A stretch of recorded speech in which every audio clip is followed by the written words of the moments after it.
The year is 1763, and the world has just changed forever. In the forests of Pennsylvania, the last echoes of musket fire fade as the French and Indian War comes to an end. For 7 bloody years, American settlers have fought alongside red-coated soldiers against French forces and their Native American allies. Now, as smoke clears from 100 battlefields stretching from the Ohio Valley to the frozen shores of Quebec, the crown stands triumphant. The fleur-de-lis no longer flies over North America. The Union Jack waves supreme from Hudson Bay to the Florida Keys. But victory comes with a price that will shake an empire to its foundations. In London's corridors of power, Chancellor of the Exchequer George Grenville stares at ledger books filled with devastating numbers. The war has cost the empire nearly £70 million, a sum so vast it strains comprehension. The national debt has doubled. Interest payments alone consume half the government's annual revenue. Across the Atlantic, 10,000 imperial soldiers remain stationed in North America, costing another £300,000 each year. Someone must pay for this empire, and Grenville's calculating eyes turn westward, across 3,000 miles of ocean, to the provinces that London has just fought so hard to protect. The provincials, meanwhile, celebrate their survival and dream of expansion. In Virginia's smoky taverns, planters speak excitedly of rich Ohio Valley lands now opened for settlement. Pennsylvania farmers envision their sons carving homesteads from western forests. Massachusetts merchants calculate profits from new trading opportunities. These Americans have shed their blood alongside imperial regulars. They have mortgaged their futures to support the war effort. Surely, they reason, the fruits of victory belong to them as much as to any lord in London. Then comes the proclamation of 1763, sliding like a knife between American dreams and reality. King George III's decree forbids settlement west of the Appalachian Mountains. The very lands that inhabitants fought to win are now declared off-limits, reserved for Native American tribes that mostly fought against the crown. Veterans who expected land grants find their service unrewarded. Speculators who purchased Western claims discover their investments worthless. The proclamation line stretches like an invisible wall from Canada to Georgia, containing provincial ambitions within boundaries that suddenly feel like prison walls. In Williamsburg, a young Virginia lawyer named Patrick Henry reads the proclamation with growing anger. The words seem to mock everything Americans have sacrificed for. How can the empire claim to protect them by denying them the very expansion that protection was meant to secure? In Boston, Samuel Adams, cousin to the future president, but already a master of political organization, sees opportunity in provincial frustration. Grievance, properly nurtured, can grow into defiance. But the proclamation of 1763 proves to be merely the first drop in a gathering storm. George Grenville's financial calculations demand immediate action. If settlers benefit from imperial protection, London logic suggests they should help pay for it. The sugar measure of 1764 seems reasonable enough to metropolitan bureaucrats, a modest duty on molasses, sugar, and other luxury imports. But in the counting houses of Boston and New York, merchants discover that modest levies, properly enforced, can destroy profit margins built on generations of calculated risk. For decades, provincial merchants have operated in the comfortable shadows of crown law. Customs officials, poorly paid and stationed far from London oversight, have developed flexible interpretations of trade regulations. A few coins in the right hands could transform prohibited cargo into legal imports. Smuggling was not crime, but commerce, not rebellion, but business as usual.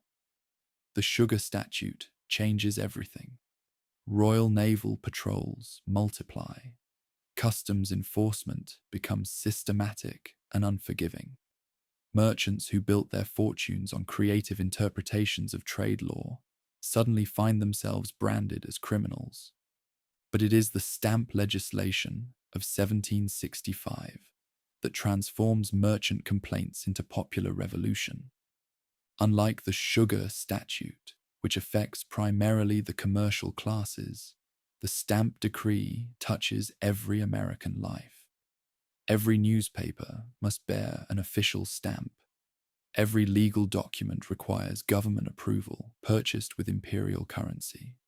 Playing cards, dice, pamphlets, college diplomas, marriage licenses. Nothing escapes the stamp master's attention.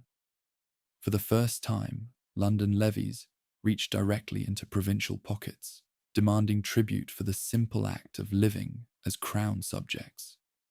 The constitutional implications horrify American lawyers trained in English legal tradition. Since the Magna Carta of 1215, English rights have rested on a fundamental principle: no assessment without voice in Commons. Yet provincials elect no members to the House. They send no delegates to the Lords. How then can Westminster claim authority to levy on them? The question burns through assemblies like wildfire through dry timber. In London, Westminster offers a sophisticated response: the theory of virtual voice.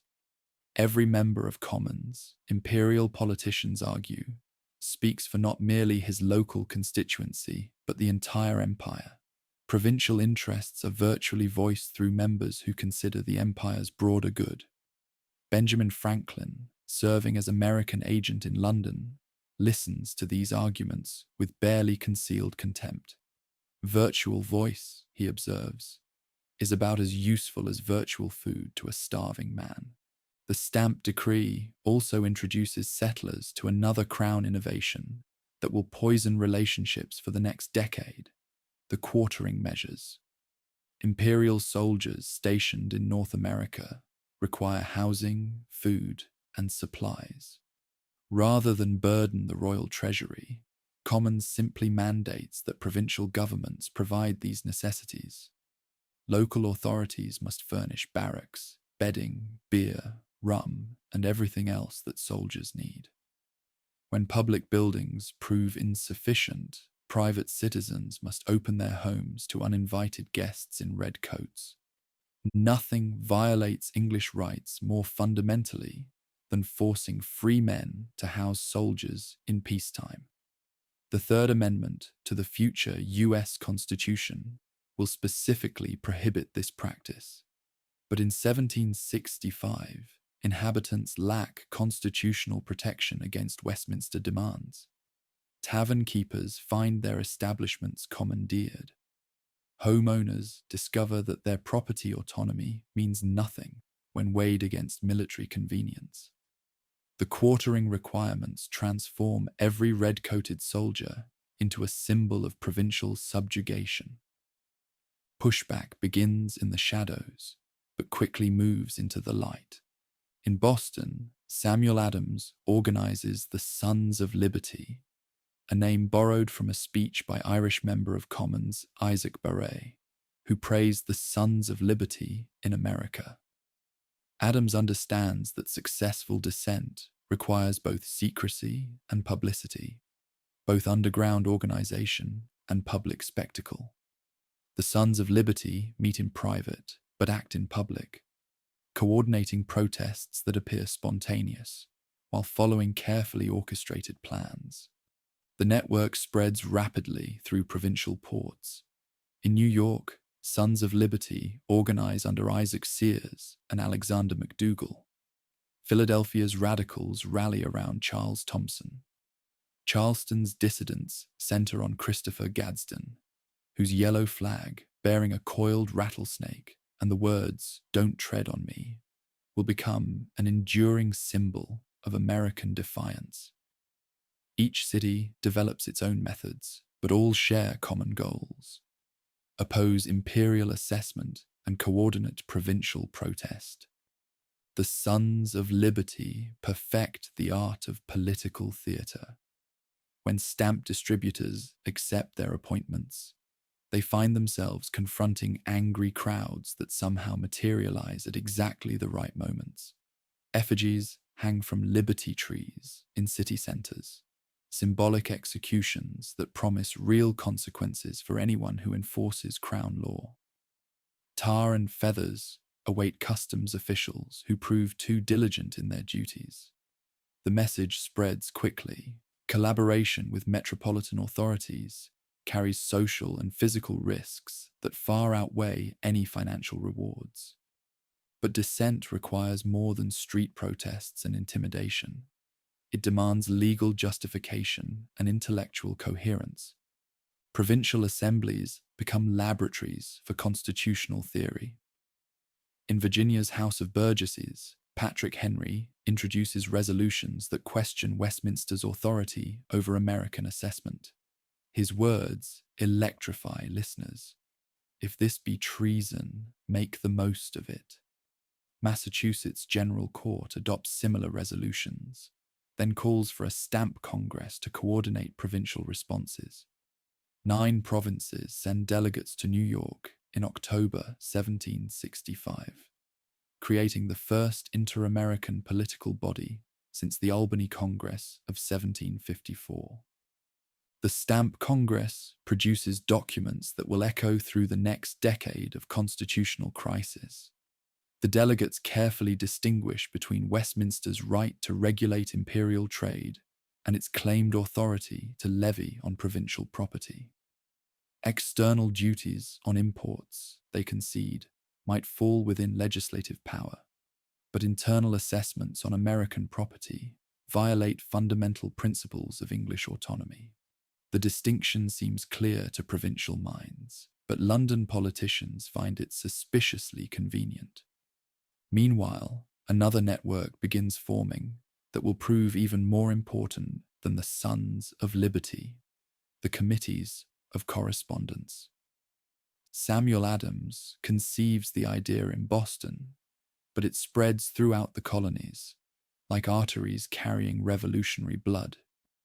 Each town and county establishes a committee to maintain communication with neighboring communities and other colonies.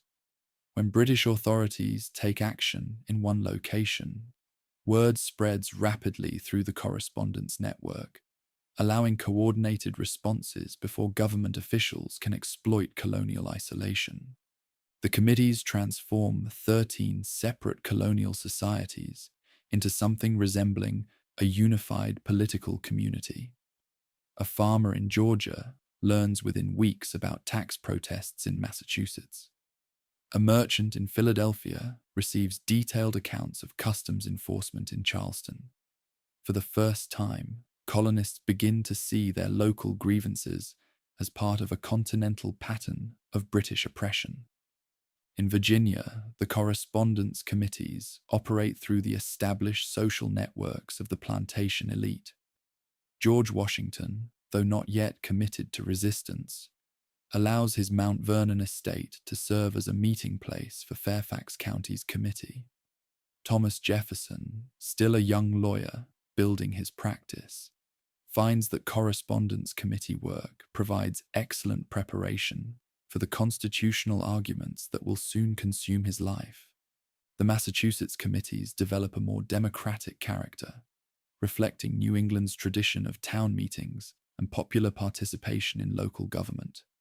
Samuel Adams uses the Boston Committee to coordinate resistance activities throughout the province, while his second cousin, John Adams, contributes legal expertise to justify colonial opposition in terms that English lawyers cannot easily dismiss.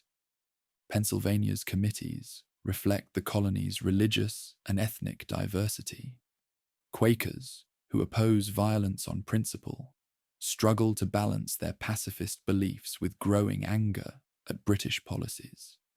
German immigrants, many of whom came to America to escape European taxation and military service, discover uncomfortable parallels between British demands and the oppression they sought to leave behind.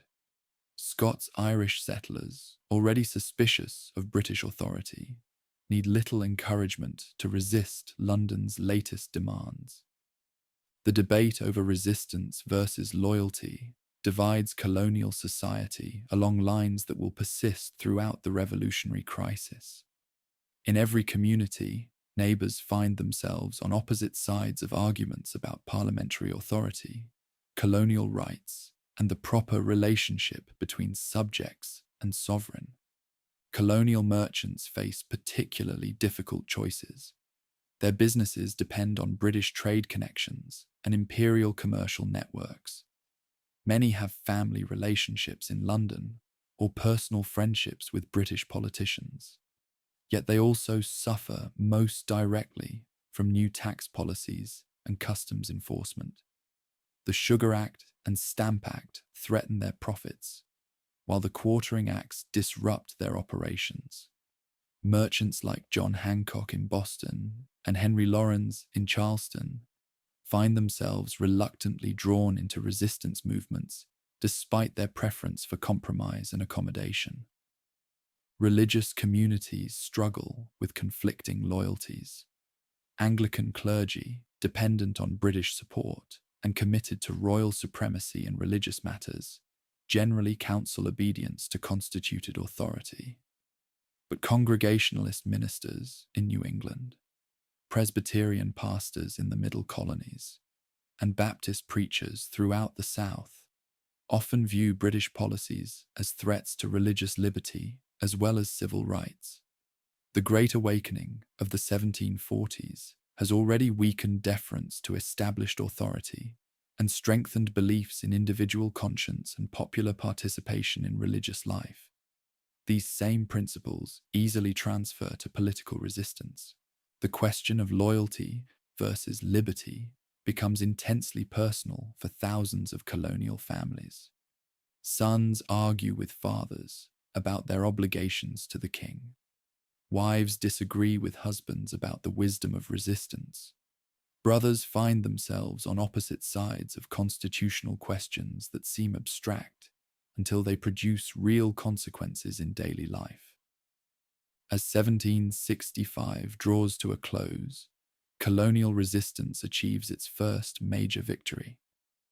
The Stamp Act proves unenforceable throughout British North America. No colonial stamps are sold because no one dares to sell them. Courts close rather than operate without stamped documents. Newspapers appear with skull and crossbones where tax stamps should be placed. Business continues as usual, but without any acknowledgement of parliamentary authority. In London, British merchants who depend on colonial trade begin pressuring Parliament for repeal. Colonial boycotts of British goods cost London businesses thousands of pounds in lost sales. Ships return to English ports with holds full of unsold merchandise. Credit networks that finance transatlantic commerce threaten to collapse under the strain of colonial resistance. The Rockingham Ministry, already struggling with domestic political problems, cannot ignore commercial pressure from their most important supporters. In March 1766, Parliament repeals the Stamp Act to tremendous colonial celebration. Bells ring in Boston, cannons fire salutes in New York. Toasts are drunk in Philadelphia taverns to the health of good King George and the wisdom of Parliament. But the celebration proves premature. On the same day that Parliament repeals the Stamp Act, it passes the Declaratory Act, asserting Parliament's authority to legislate for the colonies in all cases whatsoever. The constitutional question that divides Britain and America remains unresolved. Parliament claims unlimited authority over colonial affairs. Colonists insist on the same rights as any English subjects. These positions cannot be reconciled through compromise or accommodation. The Declaratory Act receives little attention in the euphoria of Stamp Act repeal, but Samuel Adams and other colonial leaders read its implications clearly. Britain has retreated tactically, but not strategically. The repeal represents a victory for colonial resistance, but the Declaratory Act promises future conflicts over the same fundamental issues. Parliament retains its theoretical claims to unlimited authority, while colonists have demonstrated practical ability to resist unwelcome policies. The stage is set for even more serious confrontations. As ships carry news of the Stamp Act repeal across the Atlantic in the spring of 1766, few colonists imagine that they have just experienced the first chapter of a revolutionary crisis that will consume the next decade of their lives. The seeds of rebellion, planted in the frustrations of the Proclamation of 1763 and nurtured by the constitutional crises of the Sugar and Stamp Acts, have taken root in American soil. The committees of correspondence provide communication networks for coordinated resistance. The Sons of Liberty offer organizational structures for popular protest. Colonial assemblies have developed constitutional arguments to justify opposition to parliamentary authority. Most importantly, 13 separate colonial societies have begun to discover their common interests and shared identity as Americans. They remain British subjects in law and mostly in sentiment, but they are no longer merely British subjects. Something new is emerging in the forests and cities of North America, a political community that can imagine resistance, organize opposition, and sustain defiance of the world's most powerful empire. The next test of this emerging American identity waits just beyond the horizon, approaching with the inevitability of a summer storm. British politicians, convinced that colonial resistance reflects temporary passion rather than permanent principle, are already planning new policies to assert parliamentary authority and raise colonial revenue. Colonial leaders, emboldened by their success against the Stamp Act, are preparing for even more serious challenges to their claims of English liberty. Neither side fully understands the forces they have set in motion, but both sense that something fundamental has changed in the relationship between Britain and her American colonies. The seeds of rebellion have been planted. Now they must grow or die, and the harvest will determine whether 13 separate colonies can become something unprecedented in human history. A free and independent nation, born from the assertion that all men are created equal and endowed by their Creator, with unalienable rights to life, liberty, and the pursuit of happiness. The quiet tension of these early years masks the approaching storm, but those with eyes to see can already detect the signs of revolutionary weather gathering on the horizon. The fuse has been lit. The question now is not whether it will burn, but when it will reach the powder keg of colonial resistance and British determination. That moment is coming sooner than anyone imagines, and when it arrives, it will illuminate a world transformed by the radical idea that government derives its just powers from the consent of the governed. The fuse is lit. How long it smoulders before reaching the powder keg depends on choices yet to be made. Euphoria of victory fades quickly in the harsh light of London politics. While patriots celebrate the repeal of the Stamp Statute, Chancellor Charles Townshend already plots the next move in Westminster's constitutional chess game. His declaratory measure of 1766 has established the principle. Now he seeks to test mainland commitment to their constitutional theories. If settlers distinguish between internal assessments and external tariffs, he reasons, then let them face charges that touch their daily lives in ways they cannot ignore. Townshend's legislation of 1767 targets the building blocks of civilization itself: glass for windows, paint for protection against weather, paper for communication, lead for construction, and the leaf for comfort. All now bear metropolitan excises that transform necessities into symbols of London control. Unlike the Stamp Decree, which locals could simply refuse to purchase, These new fiscal burdens attach themselves to items that no household can do without. A settler family may choose to avoid legal documents requiring stamps, but they cannot survive without windows, walls, and writing materials. These charges seem modest enough, mere pennies on each pound of goods, but their cumulative effect reaches into every mainlander home. A merchant glazing his shop windows pays the ministry for the privilege. A housewife purchasing the infusion for her family's comfort finances red-coated administration. A lawyer buying paper for his briefs contributes to the salaries of customs officials who will scrutinize his every transaction. These measures transform ordinary commerce into unwilling collaboration with policies that locals find constitutionally odious. More insidiously, the Chancellor designates revenue from these tariffs to pay the salaries of governors and judges throughout the mainland. For generations, assemblies have controlled executive and judicial compensation through their power over appropriations. A governor who defies his legislature risks financial ruin. A judge who interprets law in ways that offend settler sentiment may find his salary suspended. Control over purse strings has been the province's most effective check on arbitrary authority. His scheme destroys this balance at a stroke. Metropolitan officials paid from London revenue need no longer court local favour or respect regional opinion. They become accountable only to Westminster, transforming the delicate constitutional equilibrium that has allowed mainland self-governance to flourish within the empire. Governors can now ignore assembly wishes. Judges can enforce unpopular statutes without fear of financial retaliation. Settlers discover that their practical autonomy depends on constitutional arrangements that London lawmakers can alter with a simple vote. Response comes swiftly but selectively. The port city's merchants organize the first systematic economic warfare against affected goods, appealing to patriot pride as well as constitutional principle. Why purchase metropolitan manufactures when local artisans can supply regional needs?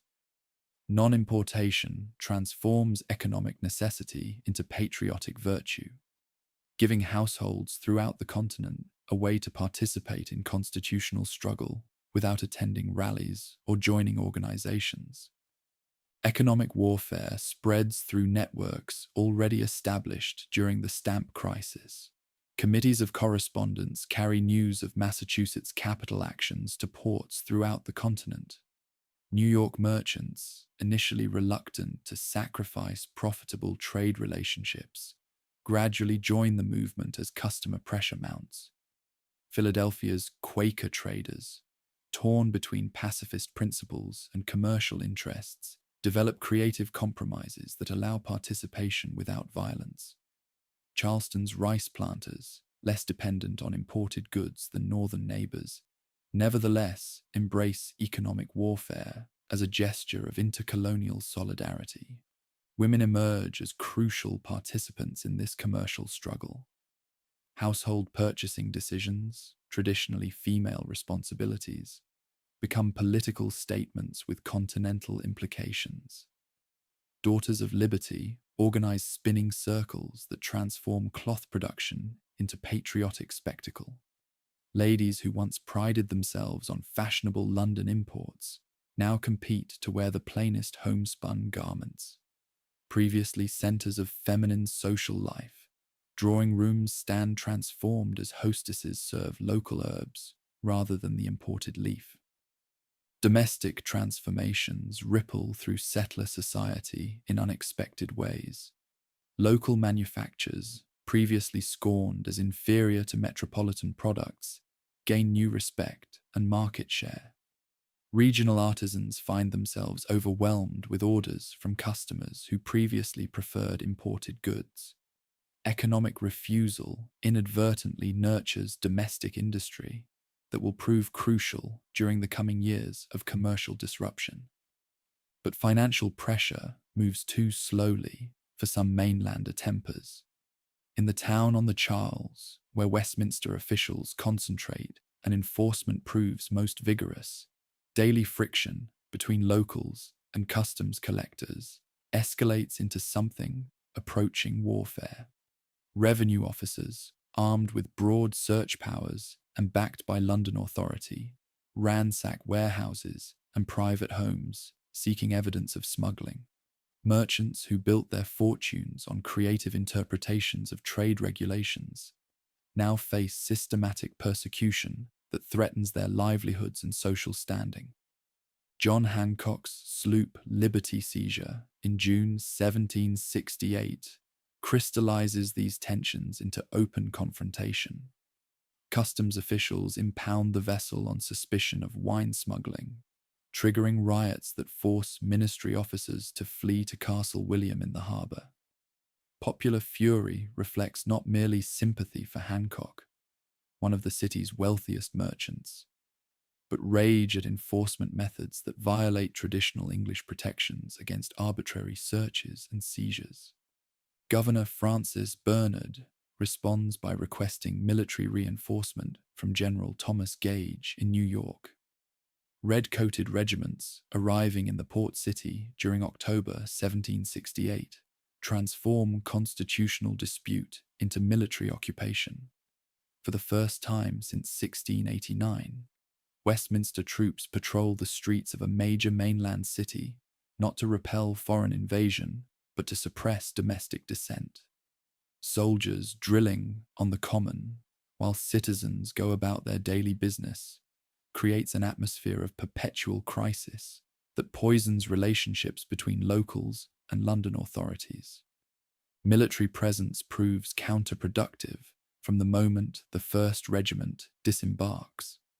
Soldiers competing for scarce jobs undercut local wages and anger working men already struggling with economic disruption.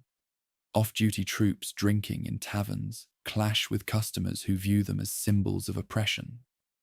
Religious tensions surface as Catholic Irish soldiers attend Mass in a city where Protestant traditions run deep.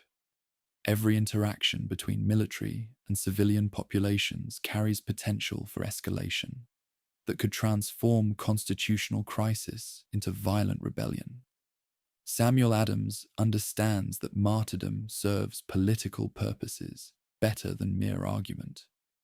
Through his committees of correspondence and newspaper essays signed with classical pseudonyms, he systematically documents every instance of military misconduct, every example of arbitrary enforcement, every violation of traditional English protections. His goal is not simply to chronicle grievances, but to create a narrative of systematic oppression that will justify extraordinary measures of self-defense. The explosion comes on a cold March evening in 1770, triggered by the kind of minor incident that often sparks major conflagrations. A British sentry, standing guard outside the custom house, strikes a young apprentice who insults him. Crowds gather as word spreads through the city's narrow streets. More soldiers arrive to rescue their comrade. Tension builds as civilians throw snowballs, ice, and insults at the military detachment. Someone shouts, "Fire!" Whether soldier or civilian, no one knows, and muskets discharge into the crowd. 5 Americans fall in King Street that night. Crispus Attucks, a man of African and Native American ancestry who worked the docks. Samuel Gray, a rope maker caught up in the crowd. James Caldwell, a sailor visiting the city. Samuel Maverick, a 17-year-old apprentice. And Patrick Carr, an Irish immigrant who dies 9 days later from his wounds. Their deaths transform a street confrontation into what Samuel Adams immediately labels the Boston Massacre, a term that will echo through American memory, long after the constitutional issues that caused it are forgotten. The aftermath proves as significant as the event itself. Captain Thomas Preston and his 8 soldiers face trial for murder in a Boston court, defended by John Adams despite his cousin Samuel's role in organizing the prosecution. The younger Adams believes that fair trials demonstrate American commitment to legal process, even in moments of passion. His successful defense of most defendants, 2 soldiers receive reduced sentences for manslaughter, establishes a crucial precedent. Americans can separate their hatred of imperial policies from their respect for English legal traditions. But Samuel Adams ensures that the political lessons of King Street spread far beyond Boston's courts. His account of the massacre, illustrated with Paul Revere's inflammatory engraving, circulates throughout the continent within weeks. The image shows disciplined soldiers firing into helpless civilians at an officer's command, a version of events that trial testimony will largely contradict, but which serves Adams's propaganda purposes perfectly. 5 deaths become symbols of imperial tyranny that will inspire resistance for the next decade. The Townshend crisis gradually subsides as both sides step back from the brink of wider conflict.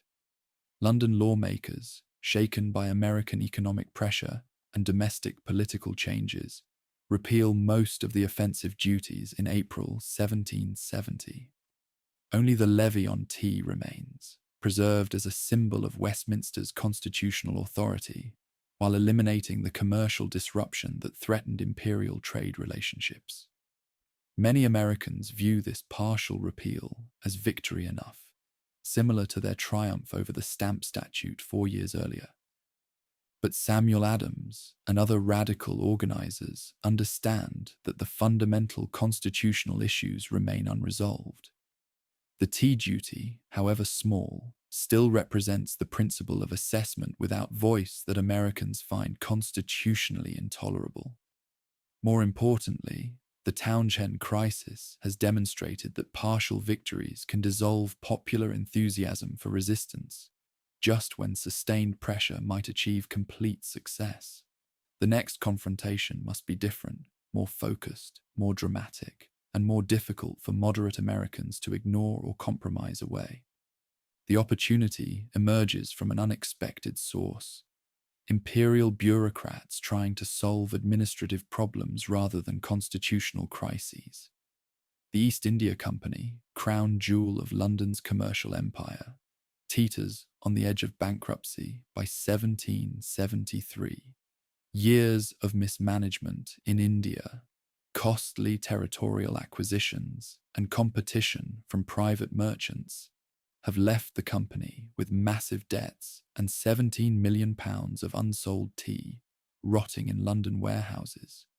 Company directors appeal to Westminster for relief, seeking not constitutional authority but simple commercial survival. Lord North's ministry crafts an elegant solution that inadvertently creates the most serious imperial crisis since the stamp controversy. The tea legislation of 1773 grants the East India Company direct sales privileges in American ports, eliminating the middlemen who have traditionally distributed imported tea through local networks. The company can now sell directly to consumers at prices lower than any competitor, including smuggled Dutch tea that has captured much of the American market during years of boycott and non-importation. The measure seems designed to benefit everyone. The company gains American sales needed for financial recovery. American consumers get cheaper tea. Imperial revenue continues flowing from the preserved Townshend duty. But the legislation destroys the livelihood of every merchant who has built his business on tea importation and distribution. From Boston to Charleston, established traders discover that their customers can purchase superior product at lower prices directly from company agents who answer only to London directors. The commercial threat unites groups that have been divided on constitutional questions. Merchants who opposed earlier boycotts because they damaged trade relationships now face complete elimination from profitable commerce. Smugglers who ignored legal protests because they profited from illegal trade now confront company competition that makes their business unprofitable.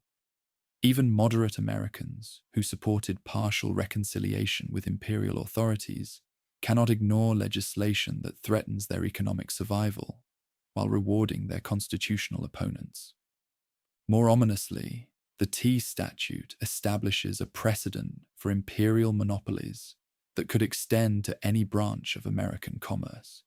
If Westminster can grant the East India Company exclusive privileges in tea sales, why not give other London firms similar advantages in cloth, hardware, or agricultural products? The measure threatens to transform American merchants from independent traders into minor agents of metropolitan corporations, reducing provincial commerce to a branch of imperial business controlled entirely from London. The response begins in Philadelphia, where residents organize to prevent tea ships from entering port and unloading their controversial cargo. New York follows with similar preparations, while Charleston authorities allow landing but prevent sales by storing company tea in public warehouses. Each port develops tactics suited to local conditions, but all share the goal of making East India Company commerce impossible without directly attacking imperial sovereignty or private property. Boston's situation proves more complex than other ports because Governor Thomas Hutchinson, descendant of Anne Hutchinson, the religious dissenter, refuses to grant tea ships clearance to leave harbor without paying duties and unloading cargo. The Dartmouth, Eleanor, and Beaver swing at anchor in Boston Harbor throughout December 1773. Their holds full of tea that no one dares purchase, but that royal officials will not allow to leave. Each day that passes brings closer the deadline when customs officers will seize the cargo and sell it at public auction, achieving company goals through government action rather than voluntary commerce. Samuel Adams orchestrates the crisis with the skill of a master playwright. Mass meetings at Old South Church attract thousands of participants from Boston and surrounding towns, creating unprecedented displays of popular unity around constitutional principles. The meetings carefully avoid direct challenges to royal authority, while making clear that community sentiment overwhelmingly opposes tea sales under current conditions. Adams repeatedly emphasizes that Americans seek not to destroy property, but to prevent unconstitutional policies from taking effect through what appears to be normal commercial activity. The climax comes on December 16th, when the final deadline for resolving the tea crisis arrives without compromise from any party. Governor Hutchinson refuses to clear the ships. Company agents decline to resign their commissions. Customs officials prepare to seize the cargo at dawn. That evening, as 7,000 Americans pack Old South Church for what everyone understands may be the final peaceful assembly, Adams makes one last appeal for official cooperation in returning the tea to London unsold. When word arrives that the governor maintains his refusal, Adams speaks the words that trigger the most famous act of civil disobedience in American history. This meeting can do nothing more to save the country. Within minutes, men disguised as Mohawk Indians stream from the church toward Griffin's Wharf, where 3 tea ships wait in the gathering darkness. Working by torchlight with remarkable discipline and efficiency, they empty 342 chests of East India Company tea into Boston Harbor, carefully replacing a single broken padlock and sweeping the ships clean before disappearing into the December night. The Boston Tea Party, as it becomes known to history, represents a new form of popular protest that carefully balances respect for property rights with rejection of unconstitutional policies. The participants damage no ships, harm no persons, and steal no cargo. They even replace tea that accidentally spills into a participant's shoe, but they destroy property worth £10,000. a massive sum that demonstrates the seriousness of American constitutional objections while maintaining plausible claims of moral legitimacy.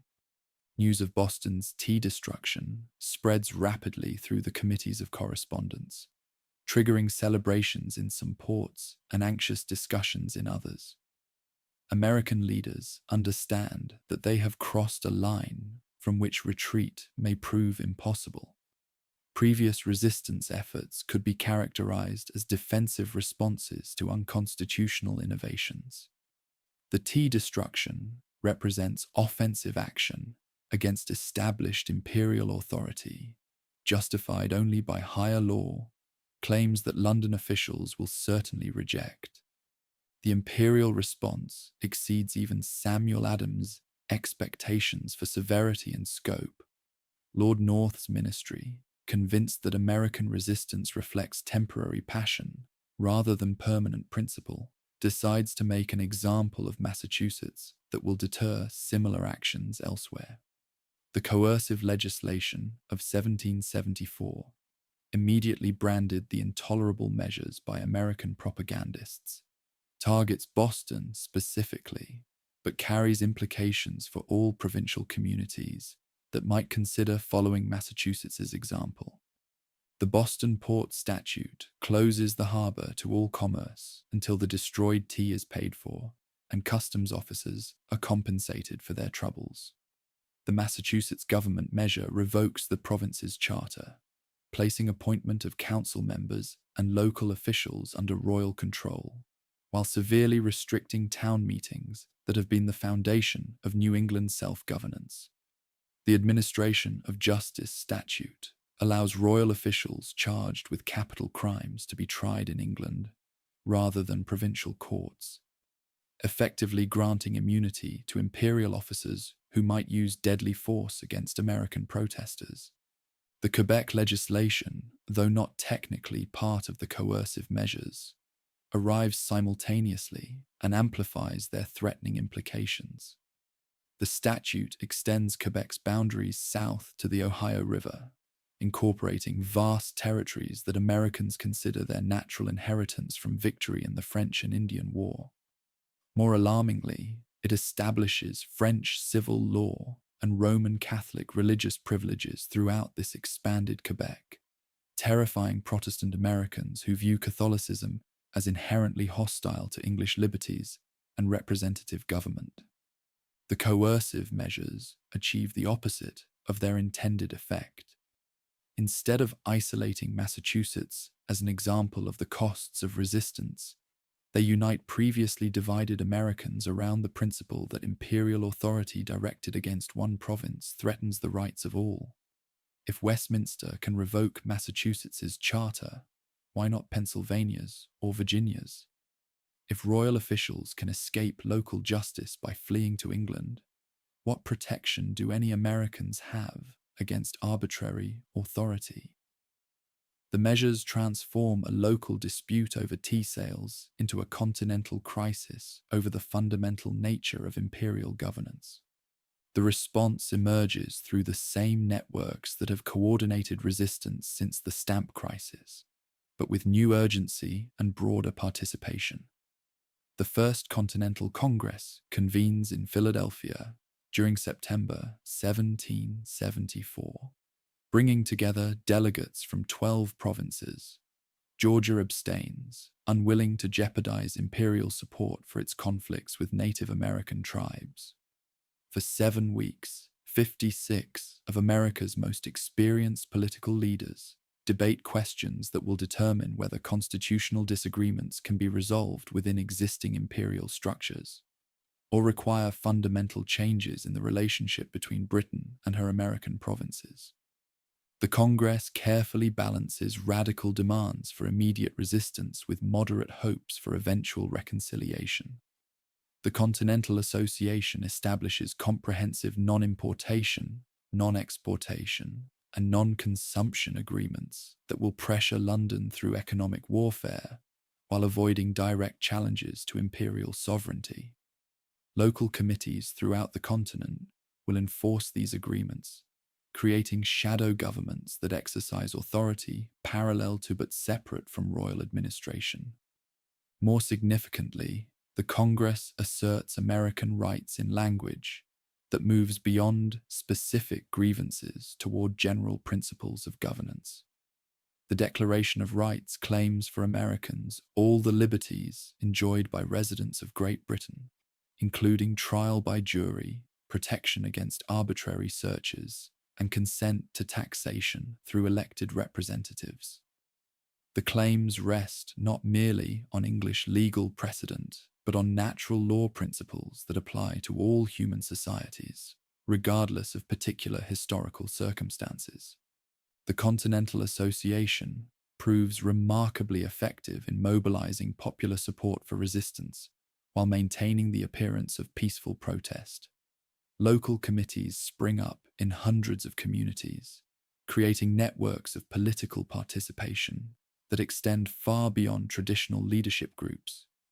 Farmers, artisans, shopkeepers, and laborers find themselves drawn into constitutional discussions that were previously confined to lawyers and politicians. The committees transform abstract arguments about parliamentary authority into practical decisions about daily consumption that every household must make. The association's enforcement mechanisms reveal how quickly constitutional resistance can develop coercive characteristics that mirror the arbitrary authority Americans claim to oppose. Committees publish names of merchants who violate non-importation agreements, subjecting them to social ostracism and economic boycotts. Suspected violators face interrogation and demands for public confessions that resemble the Star Chamber proceedings that English law supposedly prohibits. The line between popular justice and mob rule becomes increasingly difficult to distinguish as committees enforce compliance with agreements that have no legal standing under existing colonial charters. Throughout the winter of 1774 to 1775, both sides prepare for confrontations that seem increasingly inevitable, despite continued hopes for peaceful resolution. In London, Lord North's ministry reinforces General Gage's Boston garrison while planning military expeditions to seize provincial military supplies stored in countryside magazines. American committees organize militia training and ammunition stockpiling, while maintaining official positions that they seek only to defend traditional rights within existing imperial structures. The powder alarms of late 1774 and early 1775 provide dress rehearsals for the larger conflict that approaches. When royal troops march from Boston to remove gunpowder stored at Cambridge and Charlestown, thousands of militia respond to alarm riders who spread word of imperial military action throughout eastern Massachusetts.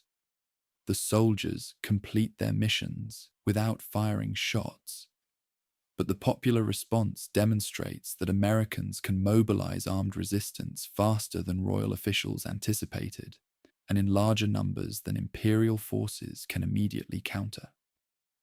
These alarms also reveal the communications networks that Samuel Adams and other organizers have spent years developing. Paul Revere, William Dawes, and dozens of other riders carry news of imperial troop movements across New England within hours, allowing rapid coordination of responses across multiple provinces. The Committee of Safety stockpiles arms and ammunition, while maintaining intelligence networks that monitor every movement of royal forces. By the spring of 1775, eastern Massachusetts resembles a province under military occupation by foreign forces, rather than a peaceful corner of the British Empire. The final alarm comes on the night of April 18th, 1775, when General Gage orders Lieutenant Colonel Francis Smith to march with 700 men to Concord, where provincial leaders have assembled a major military supply depot. The mission seems straightforward: seize or destroy the ammunition before it can be used against royal authority. Arrest Samuel Adams and John Hancock if possible, and demonstrate that Imperial forces retain the initiative in this escalating crisis. But Paul Revere, William Dawes, and Dr. Samuel Prescott carry warning across the countryside faster than Smith's column can march. By dawn, on April 19th, church bells and alarm guns have awakened militia companies throughout eastern Massachusetts. Hundreds of armed farmers converge on the route that royal troops must follow on their return to Boston, transforming what began as a simple supply raid into a running battle that will consume the next 8 years of American and British lives. At Lexington Green, as the sun rises on a spring morning that will change the world, Captain John Parker arrays his 70 militia against Smith's advance guard. The two forces face each other across 100 yards of New England Common. British regulars trained for European warfare, American farmers defending their community against what they see as foreign invasion. Neither side intends to begin a revolution, but both understand that the constitutional crisis of the past decade has reached the point where words no longer suffice, and only arms can determine whether Americans will remain British subjects or become something new under the sun. "Stand your ground," Parker tells his men. "Don't fire unless fired upon. But if they mean to have a war, let it begin here." The shot that follows, fired by whom no one knows, echoes not just across Lexington Green, but around a world that will never again be quite the same.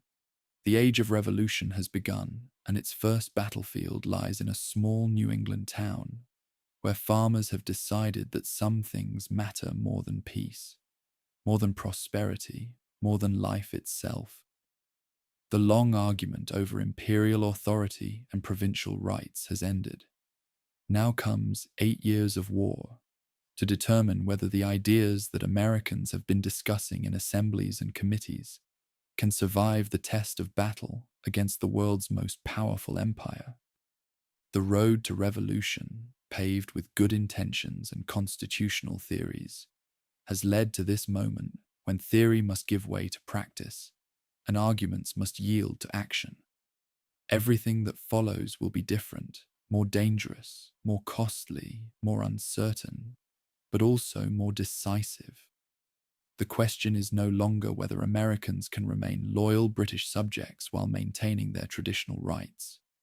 The question now is whether they can create a new form of government based on principles that most of the world considers impossible dreams.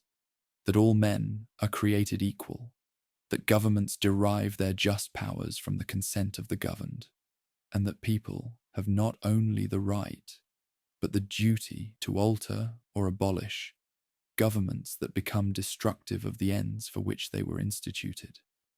The American Revolution has begun. Captain John Parker's 70 Minutemen scatter across Lexington Green as Major John Pitcairn's advance guard approaches through the morning mist. 8 locals lie dead, 10 wounded, and the rest flee toward Concord as red-coated Marines reform their ranks. Lieutenant Colonel Francis Smith's column resumes its march, confident that a show of force has restored Westminster's authority over rebellious settlers. Behind them, riders gallop toward surrounding towns with news that will transform scattered militia companies into something resembling an army. Dr. Samuel Prescott reaches Concord ahead of the Metropolitan Expedition, allowing patriots to disperse most military supplies before soldiers arrive. What the ministry troops discover disappoints them. A few musket balls, some wooden gun carriages, barrels of flour they mistake for gunpowder. Captain Walter Lorry's detachment burns the carriages at North Bridge, while Smith's main force searches homes and barns throughout the village. From nearby hills, Concord militia watches smoke rise and assumes their town burns. Major John Buttrick leads 400 Minutemen down the slope toward North Bridge as Lorry's men hurry to rejoin the main column. At the bridge itself, Nervous soldiers fire warning shots that wound 2 patriots. Return volleys drop 3 redcoats, including Lieutenant Edward Thornton Gould, the first Westminster casualty of what will become 8 years of war. Laurie's detachment retreats in disorder, while mainlander militia, stunned by their success against professional soldiers, debate whether to pursue or simply defend their homes. Smith begins his return march at noon, unaware that alarm riders have spent 6 hours rousing the Massachusetts countryside. From stone walls, farmhouses, and forest clearings, militia companies converge on the route his column must follow back to the port city. What began as a supply raid becomes a running battle stretching 18 miles through territory that locals know intimately and visitors navigate with fatal difficulty. At Merriam's Corner, 2 miles from Concord Center, concealed marksmen open fire on Smith's flanks and rear. Soldiers trained for European battlefields struggle against an enemy that refuses formal combat while punishing every attempt at organized retreat. Officers fall to aimed shots from hunters who have spent lifetimes perfecting their marksmanship on game that provided dinner only when the first shot killed. Red-coated ranks thin steadily as the column stumbles towards safety that seems infinitely distant. Lord Hugh Percy's relief force from the port city finds Smith's survivors near Lexington, bloodied and demoralized by 7 hours of warfare, unlike anything their training had prepared them for. Percy's artillery scatters Patriot militia long enough for the combined forces to reorganize, but the retreat continues under constant harassment from an enemy that materializes from nowhere, strikes with deadly precision, then vanishes before retaliation becomes possible. By evening, when the last red-coated stragglers reach Charlestown Ferry, Westminster forces have suffered 300 casualties against fewer than 100 Patriot losses. More importantly, word of the day's events spreads through committee networks faster than official dispatches reach London. Within weeks, every mainland settlement knows that Massachusetts farmers have stood against the Empire's professional army and lived to tell the story. If New England's shepherds and shopkeepers can bloodied veteran soldiers, perhaps other regions can defend their liberties as well. News of Lexington and Concord transforms constitutional crisis into military emergency throughout the 13 provinces. In Philadelphia, Second Continental Congress delegates hurrying toward their scheduled May Assembly find themselves responsible for coordinating something approaching a war before they have legal authority to govern anything at all. Virginia's House of Burgesses votes to raise militia regiments while debating whether armed defiance constitutes rebellion or legitimate self-defense under English law.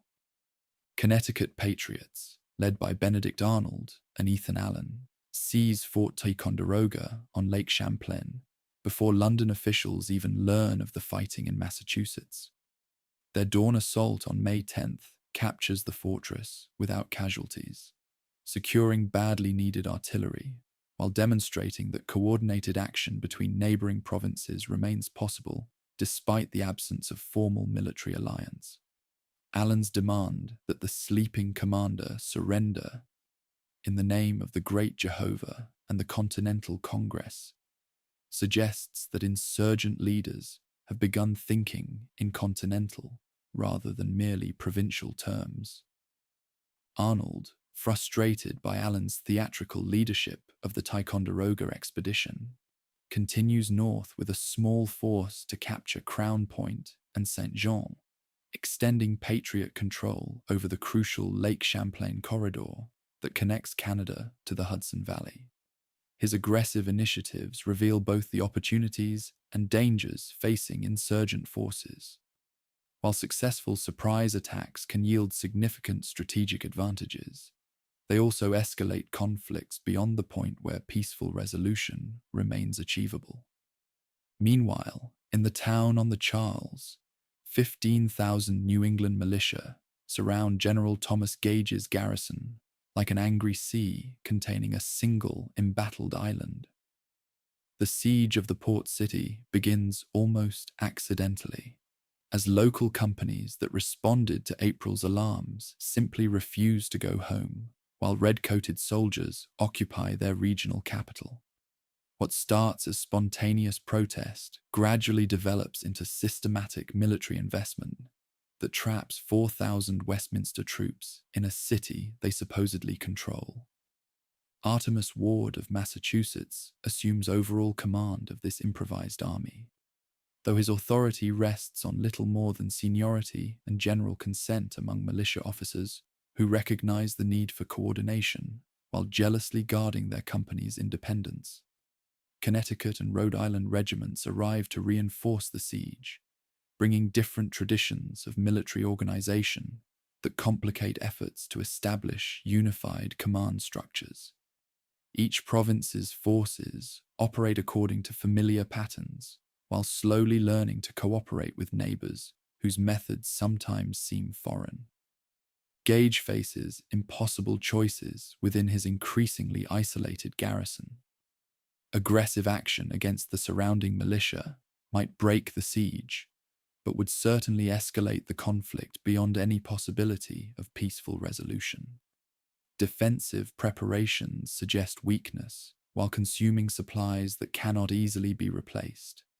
Negotiations with insurgent leaders might ease immediate pressures, but would implicitly recognize their authority and legitimize defiance that Westminster will never accept.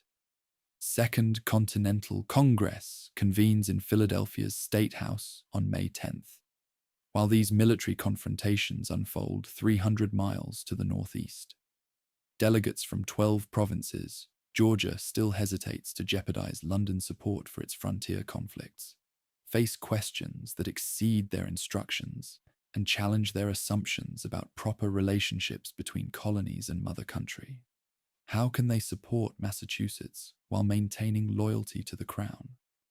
Can they coordinate military preparations without committing treason? Should they seek reconciliation or prepare for complete separation? John Adams arrives in Philadelphia, convinced that reconciliation has become impossible and that only independence can secure mainland liberties. His cousin Samuel, remaining in Massachusetts to coordinate military preparations, shares this assessment, but understands that most delegates still hope for peaceful resolution of constitutional disagreements. Moving too quickly towards separation might fragment the fragile unity that makes continental resistance possible, while moving too slowly might allow Westminster to suppress individual provinces before they can coordinate effective defense. Virginia's delegation, led by the imposing figure of George Washington, brings credibility and continental perspective that Massachusetts radicals desperately need. Washington's military experience in the French and Indian War, combined with his reputation for sound judgment and personal integrity, makes him a natural choice for senior military command if Congress decides to assume responsibility for the forces surrounding the port city. More importantly, his Virginia origins ensure that Northern resistance cannot be dismissed as regional fanaticism. Debates in the State House reveal the fundamental tensions that will shape insurgent strategy throughout the coming conflict. Moderate delegates from Pennsylvania and New York seek policies that will pressure Westminster toward accommodation, while avoiding actions that might provoke irreversible escalation. Radical representatives from Massachusetts and Virginia argue that half measures will fail to secure liberty, while encouraging London to believe that sufficient pressure can restore colonial obedience. On June 15th, Congress resolves these tensions by appointing Washington as General and Commander-in-Chief of the Army of the United Colonies, language that carefully avoids claiming independence while assuming responsibility for military forces that have no legal standing under existing colonial charters. His commission authorizes him to command troops from multiple provinces in defense of American liberty, terms that remain deliberately ambiguous about ultimate political objectives, while providing practical authority for immediate military necessities. Washington accepts command with characteristic humility, declining salary beyond expenses and expressing doubt about his qualifications for such enormous responsibility. His farewell dinner with Philadelphia delegates reveals the magnitude of the task he has undertaken, transforming militia companies from different provinces with varying equipment and conflicting traditions into something resembling a professional army capable of sustained warfare against experienced European forces. Before Washington can reach Massachusetts, however, the siege erupts into the war's first major battle. General William Howe, recently arrived to reinforce Gage's garrison, decides that Patriot fortifications on Charlestown Peninsula must be eliminated before they render the port city untenable. His plan for June 17th calls for frontal assault against entrenchments that insurgent forces have spent the previous night constructing on Breed's Hill, a position that colonial maps call Bunker Hill, though the actual fighting will occur on the lower elevation closer to the harbour. Colonel William Prescott commands roughly 1,500 Patriot defenders, mostly Massachusetts farmers and artisans who have never faced professional soldiers in formal battle. Their earthworks, hastily constructed during a single night, offer protection against small arms fire, but cannot withstand artillery bombardment that Howe's forces can deliver from ships in the harbour. Prescott understands that his men's only advantages are defensive position and superior marksmanship, benefits that will disappear if they allow themselves to be drawn into open combat. "Don't fire until you see the whites of their eyes," Prescott reportedly tells his troops, though the actual command probably came from several officers who understood that Patriot ammunition supplies could not sustain prolonged firefights. Whatever the exact words, the tactical principle remains clear. Make every shot count, because there will not be enough powder for wasteful volleys like those that European armies exchange at long range. Howe's first assault sends red-coated ranks up the hill in perfect formation, bayonets gleaming in afternoon sunlight as drummers beat the advance. At 60 yards, Patriot muskets erupt in carefully controlled volleys that shatter Westminster's front lines and send survivors stumbling back toward the beach.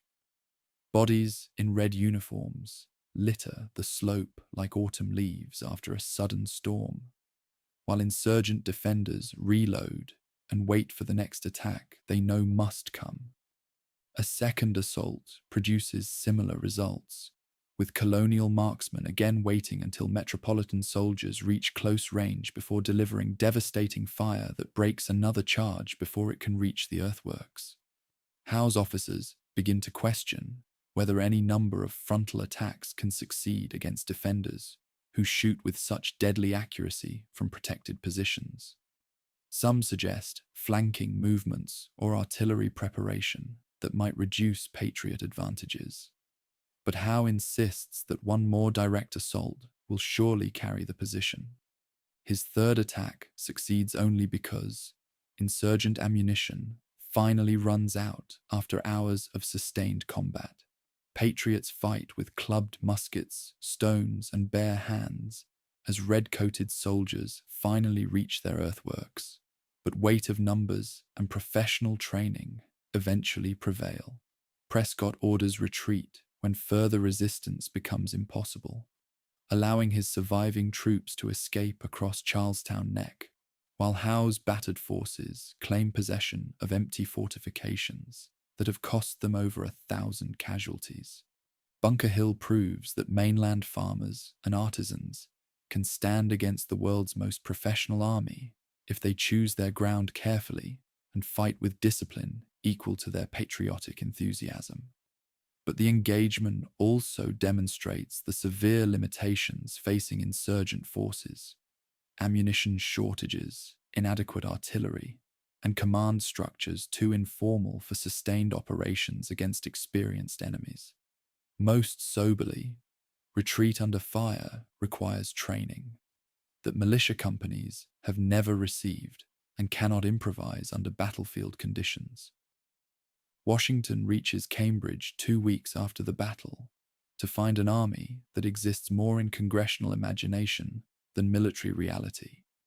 16,000 men surround the port city, but they represent dozens of separate units with different equipment, varying terms of enlistment, and conflicting ideas about military discipline. Connecticut troops refuse to accept orders from Massachusetts officers. Rhode Island companies demand different rations than their neighbors receive. New Hampshire regiments threaten to go home when their ammunition runs low.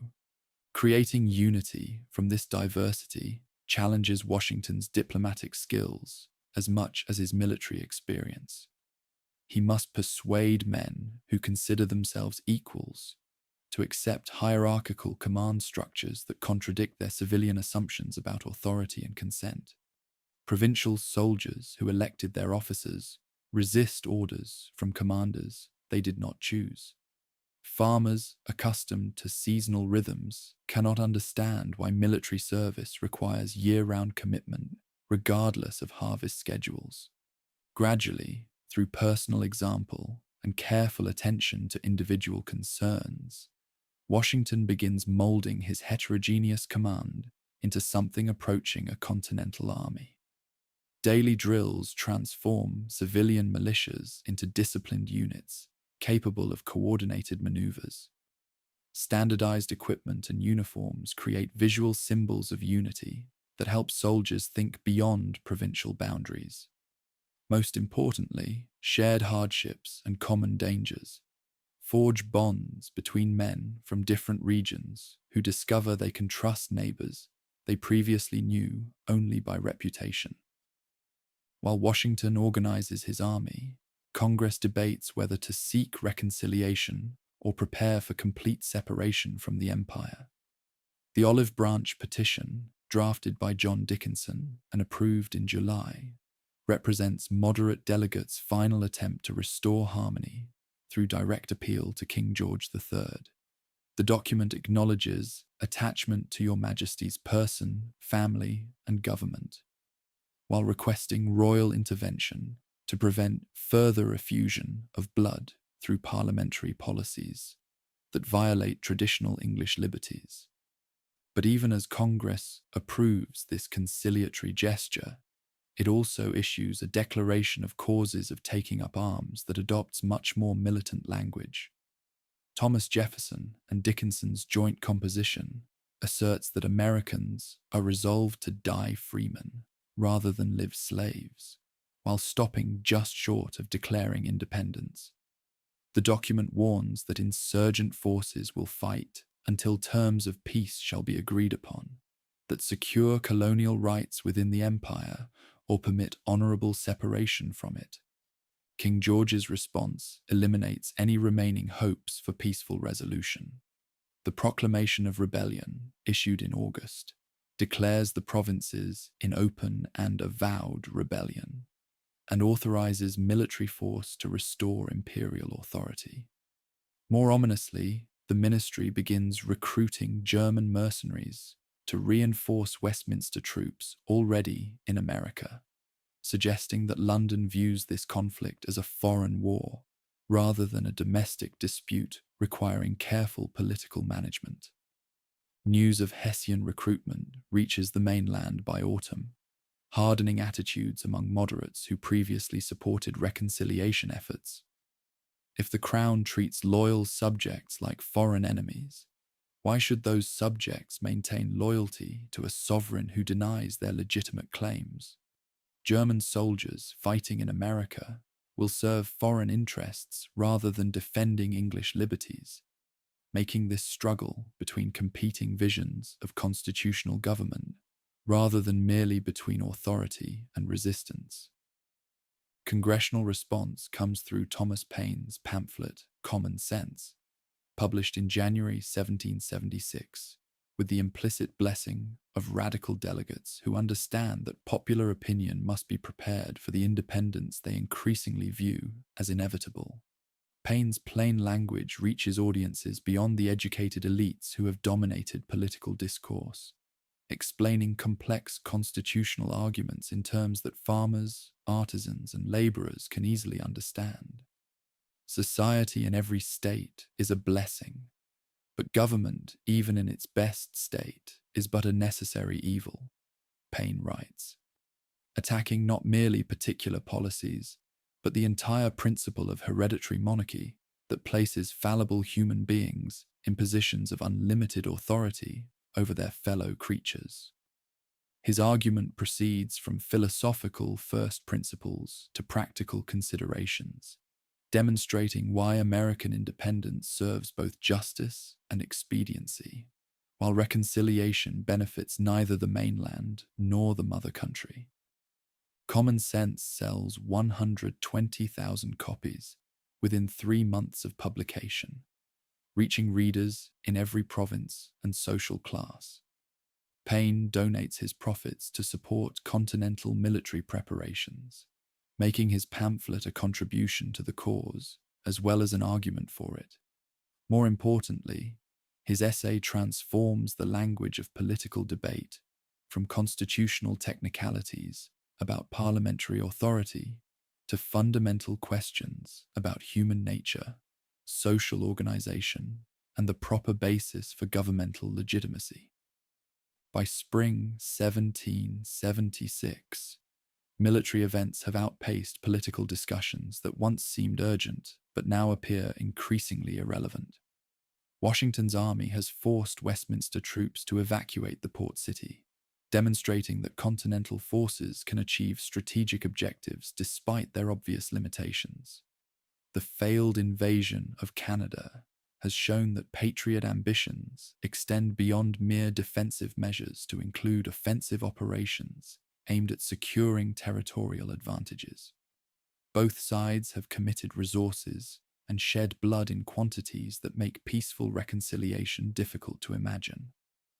Richard Henry Lee's resolution, introduced in Congress on June 7th, finally addresses the fundamental question that delegates have been circling for over a year: that these united colonies are, and of right ought to be, free and independent states, that they are absolved from all allegiance to the British Crown, and that all political connection between them and the state of Great Britain is, and ought to be, totally dissolved. Debate over Lee's motion reveals how far American thinking has evolved since the First Continental Congress carefully limited its demands to traditional rights within the existing imperial structure. Independence no longer seems like a radical departure from legitimate goals, but rather the logical culmination of principles that patriots have been defending since the stamp crisis. If Americans possess natural rights that no government can legitimately violate, why should they accept any authority that repeatedly transgresses those rights, regardless of its historical claims to their obedience? Thomas Jefferson, chosen to draft a formal declaration explaining American independence to a candid world, draws on philosophical traditions stretching back through John Locke to ancient Stoic writers who argued that political authority must rest on consent rather than force. His opening paragraphs establish universal principles that apply to all human societies: that governments derive their just powers from the consent of the governed, that people retain the right to alter or abolish governments that become destructive of their proper ends, and that revolution becomes not merely permissible but obligatory when peaceful remedies have been exhausted. The specific charges against King George III that comprise the Declaration's bulk catalogue a decade of grievances that will be familiar to anyone who has followed the escalating crisis since 1765. But Jefferson's genius lies in presenting these particular complaints as illustrations of universal principles, rather than merely provincial resentments. American independence, in his formulation, serves the cause of human liberty everywhere, rather than simply defending the narrow interests of mainland settlers. We hold these truths to be self-evident, Jefferson writes, that all men are created equal, that they are endowed by their Creator with certain unalienable rights, that among these are life, liberty, and the pursuit of happiness. These words will echo through centuries of human struggle for dignity and freedom, inspiring movements that Jefferson himself cannot imagine. But in the summer of 1776, they serve the immediate purpose of justifying American independence in terms that reasonable people throughout the world can understand and support. Congress approves the Declaration of Independence on July 4th, 1776, creating the United States of America through words that transform 13 separate rebellions into a single national revolution. Church bells ring throughout Philadelphia as delegates sign the document that makes them traitors to the crown they have served and patriots to the country they have just created. The announcement spreads rapidly through post roads and shipping lanes that will carry news of American independence to every corner of an Atlantic world that must now adjust to the reality of a new nation founded on principles that challenge the legitimacy of most existing governments. Washington orders the Declaration read to his troops in New York, where they have gathered to defend against the Westminster invasion that everyone expects will follow independence as surely as thunder follows lightning.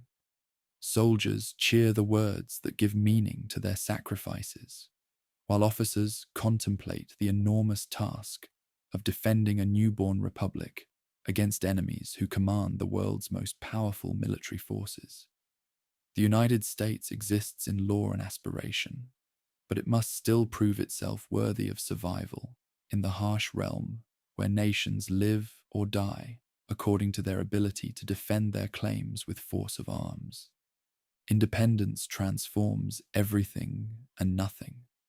Americans who were insurgent colonists yesterday become patriot citizens today, but they still face the same strategic challenges and military limitations that made victory seem unlikely under any name. Washington still commands an amateur army against professional enemies who enjoy overwhelming advantages in training, equipment, and experience. Congress still lacks reliable sources of revenue to finance the prolonged struggle that independence will require. Individual states still pursue local interests that sometimes conflict with continental necessities. But something fundamental has changed in the realm of human possibility. 13 separate provinces have declared themselves a single nation, based on principles that recognize no inherent superiority of birth, wealth, or social position. They have announced to the world that government exists to serve human happiness, rather than merely to maintain order and hierarchy. Most radically, they have claimed the right to create new political institutions, rather than simply inherit whatever arrangements history happens to provide. Whether these revolutionary principles can survive the test of war remains to be seen. The United States of America exists on paper, but it must still prove that a nation conceived in liberty and dedicated to the proposition that all men are created equal can long endure in a world where most governments rest on very different foundations. That test will consume the next 7 years of American lives and determine whether the ideas proclaimed in Philadelphia during the summer of 1776 represent humanity's future, or merely an impossible dream that died when reality struck with overwhelming force. July 4th leaves no quarrel over taxes, no petition for redress. Henceforth there is only the United States, alive on paper, fighting for breath in the field. Independence proclaimed in Philadelphia's summer heat means little to Washington's soldiers shivering in New York's autumn winds. While Congress debates constitutional theory, the Patriot Army faces immediate reality. 32,000 Westminster troops commanded by General William Howe have landed on Staten Island with orders to crush American rebellion before it can spread beyond a few discontented provinces. Against this professional force, Washington can field perhaps 20,000 men, most with minimal training and equipment that ranges from adequate to non-existent. Howe's strategy seems as overwhelming as his numbers. Control of New York Harbor would split New England from the other states while providing a base for operations throughout the Hudson Valley. Coordinated with General Guy Carleton's anticipated advance from Canada, such a campaign could isolate radical Massachusetts from more moderate neighbors who might yet be persuaded to abandon their revolutionary experiment. The city's merchants, many with loyalist sympathies, wait nervously to see whether their rebellion will prove more durable than their prosperity. Washington's Council of War faces impossible choices that illustrate the desperate circumstances confronting America's newborn republic. Defending Manhattan requires dividing already inadequate forces between multiple positions that enemy naval supremacy can isolate and destroy sequentially. Abandoning the city without a fight would demoralize patriots throughout the continent, while encouraging fence-sitters to accommodate themselves to what appears to be inevitable Westminster victory. Fighting and losing might prove worse than not fighting at all. The commander makes a fateful decision to defend everywhere, and thus defend nowhere effectively. Patriots fortify Brooklyn Heights, Manhattan's southern tip, and various points along the Hudson River, positions too far apart for mutual support, but collectively representing American determination to contest every inch of territory that liberty claims as its own. Against Howe's concentrated professionals, this dispersal invites the kind of defeat that could end the rebellion before it truly begins. The Battle of Long Island, on August 27th, confirms Washington's worst fears about amateur soldiers facing European veterans. Howe's flanking maneuver through Jamaica Pass catches Continental defenders completely by surprise, rolling up their left wing while frontal attacks pin down troops who might otherwise escape encirclement. General John Sullivan's and Lord Stirling's men fight courageously but uselessly against overwhelming numbers positioned to exploit every tactical mistake that inexperience produces under combat stress. Maryland troops commanded by Stirling sacrificed themselves to buy time for the main army's escape, charging again and again against impossible odds, while their comrades retreat toward Brooklyn's fortifications. The Maryland 400 enter American legend as men who died to preserve a revolution they would not live to see triumph, though most die unknown and unremembered, except by families who never learn exactly how their sons, fathers, and brothers gave their lives for liberty. Washington himself narrowly escapes capture while rallying troops whose confidence dissolves under their first taste of military disaster. Rebel soldiers trained for months in siege warfare around the port city discover that drilling and actual combat require entirely different skills. Officers who seemed competent during peaceful preparations prove inadequate when decisions must be made under fire, while men die for their mistakes. The army that proclaimed independence with such confidence in July limps back to Manhattan in August, bloodied and demoralized. Worse than military defeat, Long Island reveals the fragility of popular support for revolutionary government under pressure. Long Island farmers, faced with occupying troops who demand loyalty oaths, discover that abstract principles matter less than immediate security for families and property. Merchants who applauded independence when it seemed costless begin calculating whether continued defiance serves their interests when Westminster forces control local commerce. The revolution must prove itself worthy of sacrifice, but early evidence suggests it may demand more than most people are prepared to give. Howe's methodical advance up Manhattan Island through September and October demonstrates professional military competence that amateur opposition cannot match. At Harlem Heights, American troops achieve a minor tactical success that briefly restores morale, but strategic realities remain unchanged.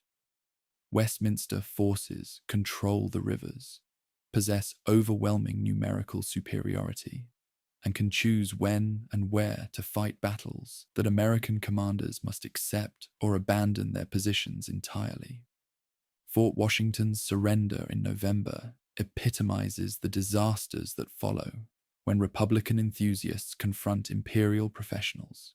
Despite its name, the fortress proves indefensible against coordinated assault by land and water. Yet American commanders convince themselves that patriotic determination can substitute for adequate preparation and realistic strategy. When Hessian troops storm the works, they capture nearly 3,000 rebel soldiers, whose loss leaves Washington with barely enough men to constitute an army. Retreat across New Jersey becomes a race against time as the Patriot Army dissolves through desertion, expiring enlistments, and sheer exhaustion. Towns that welcomed liberators in 1775 close their doors to what appears to be a beaten rabble fleeing superior forces. Farmers who contributed supplies during the hopeful early months now hide their grain and livestock from soldiers who look more like brigands than defenders of liberty. The cause that seemed so promising when proclaimed in Philadelphia appears to be dying along the muddy roads leading toward Pennsylvania. Thomas Paine marches with the retreating army and chronicles its agony in words that capture both despair and defiance. These are the times that try men's souls. The summer soldier and the sunshine patriot will, in this crisis, shrink from the service of their country. But he that stands by it now deserves the love and thanks of man and woman. His second crisis pamphlet, written by Campfire Light and published throughout the States, reminds Americans that liberty has always required sacrifice and that present sufferings serve future happiness. Crossing into Pennsylvania in December, Washington commands fewer than 3,000 effective troops from an army that once numbered over 20,000. Enlistments expire at year's end, threatening to reduce his force even further just when the revolution needs every available defender. Local militia called out to reinforce American troops often arrive without weapons, ammunition, or sufficient clothing for winter campaigning. The United States of America, 6 months after declaring independence, teeters on the edge of military collapse. Congress flees Philadelphia for Baltimore as Howe's advance threatens the capital where independence was proclaimed. Representatives who voted boldly for separation in July's heat now face December's cold reality, that revolutions require more than inspiring rhetoric to survive contact with enemy armies. Some delegates begin discussing terms for negotiated surrender, while others insist that retreat merely represents temporary setback rather than permanent defeat. Loyalist strength emerges throughout the Middle States as Westminster forces demonstrate their ability to protect supporters while punishing rebels. New Jersey families, who remain neutral while the war's outcome seemed uncertain, now declare for the crown when rebel defeat appears inevitable. Local committees that enforce non-importation agreements and patriotic conformity discover that their authority evaporates when enemy troops patrol nearby roads. Hessian mercenaries compound American difficulties by introducing foreign elements into what many still view as a civil war between kinsmen. These professional soldiers, fighting for wages rather than principle, show little concern for the property rights and personal sensitivities that might restrain Westminster troops with family connections in America. Their presence transforms the struggle from a constitutional dispute within the imperial family into something resembling a foreign conquest. Yet adversity also reveals strengths that prosperity had hidden. Throughout the states, local communities organize relief for rebel soldiers and support for their families. Women assume responsibilities previously reserved for men, managing farms and businesses while their husbands serve in the army. Children too young for military service contribute by manufacturing ammunition, gathering intelligence, and maintaining communications between isolated patriot communities. African Americans face particularly complex choices as revolutionary principles collide with social realities that deny them the liberty that white patriots claim as their birthright. Some join the Patriot Army, hoping that military service will earn recognition of their humanity and rights. Others support Westminster forces after promises of freedom for slaves who abandon rebel masters. The contradiction between revolutionary ideals and revolutionary practice creates opportunities for Black Americans to advance their own liberation, regardless of which side ultimately triumphs. Native American tribes generally support Westminster forces, calculating that London's imperial authority offers better protection against frontier expansion than do revolutionary governments controlled by land-hungry settlers. This alliance provides Britain with valuable military assets while forcing American commanders to defend multiple frontiers simultaneously. Indian raids on exposed settlements drain resources needed for the main war, while demonstrating that independence may cost more than most patriots initially imagined. Religious communities struggle with conflicting loyalties as war forces choices between spiritual principles and political commitments. Quakers, committed to pacifism, find their communities divided between those who support the revolution through non-military contributions and those who view any assistance to war-making as violation of divine law. Anglican clergy, many educated in England and financially dependent on church connections, generally counsel loyalty to established authority, while their congregations increasingly embrace resistance.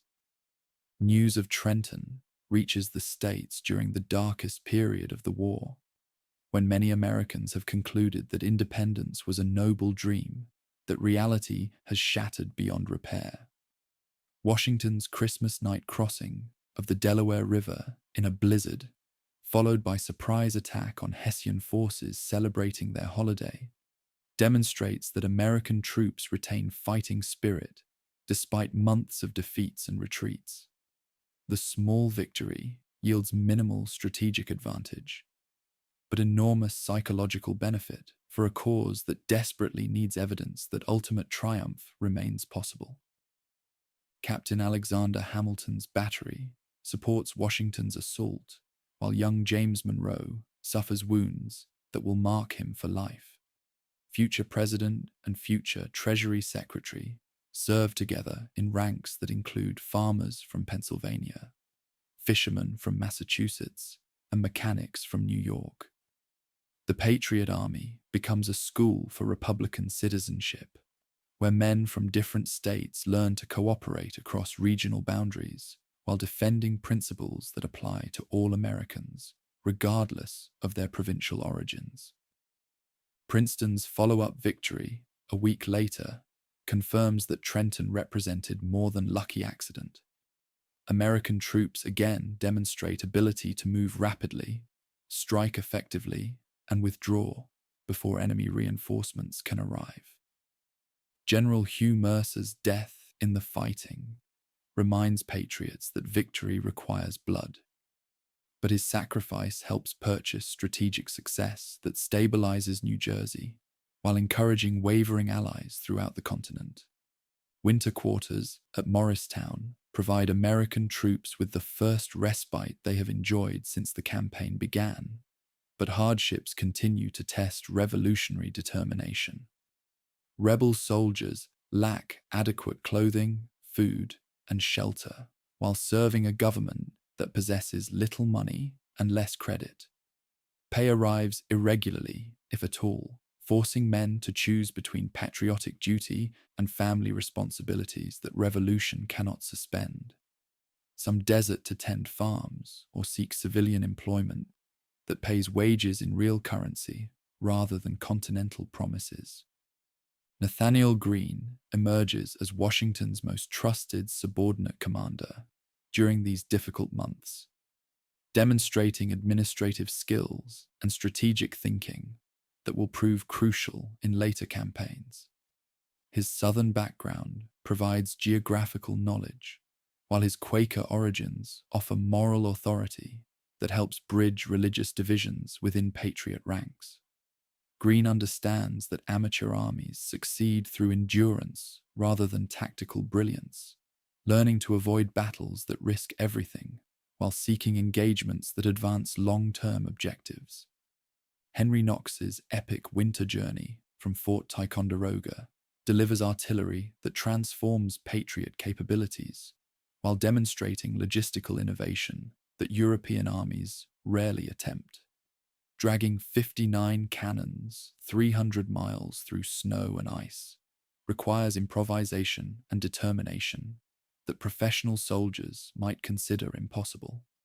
Knox's success proves that American resourcefulness can sometimes substitute for conventional military assets while providing siege weapons that will prove essential in future operations.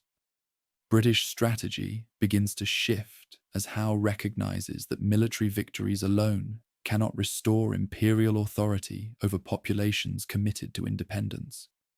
Conquering territory proves meaningless if inhabitants remain hostile and ready to resume rebellion whenever opportunity arises. London policymakers gradually realize that suppressing American independence will require resources and commitments that exceed what domestic politics can sustain indefinitely.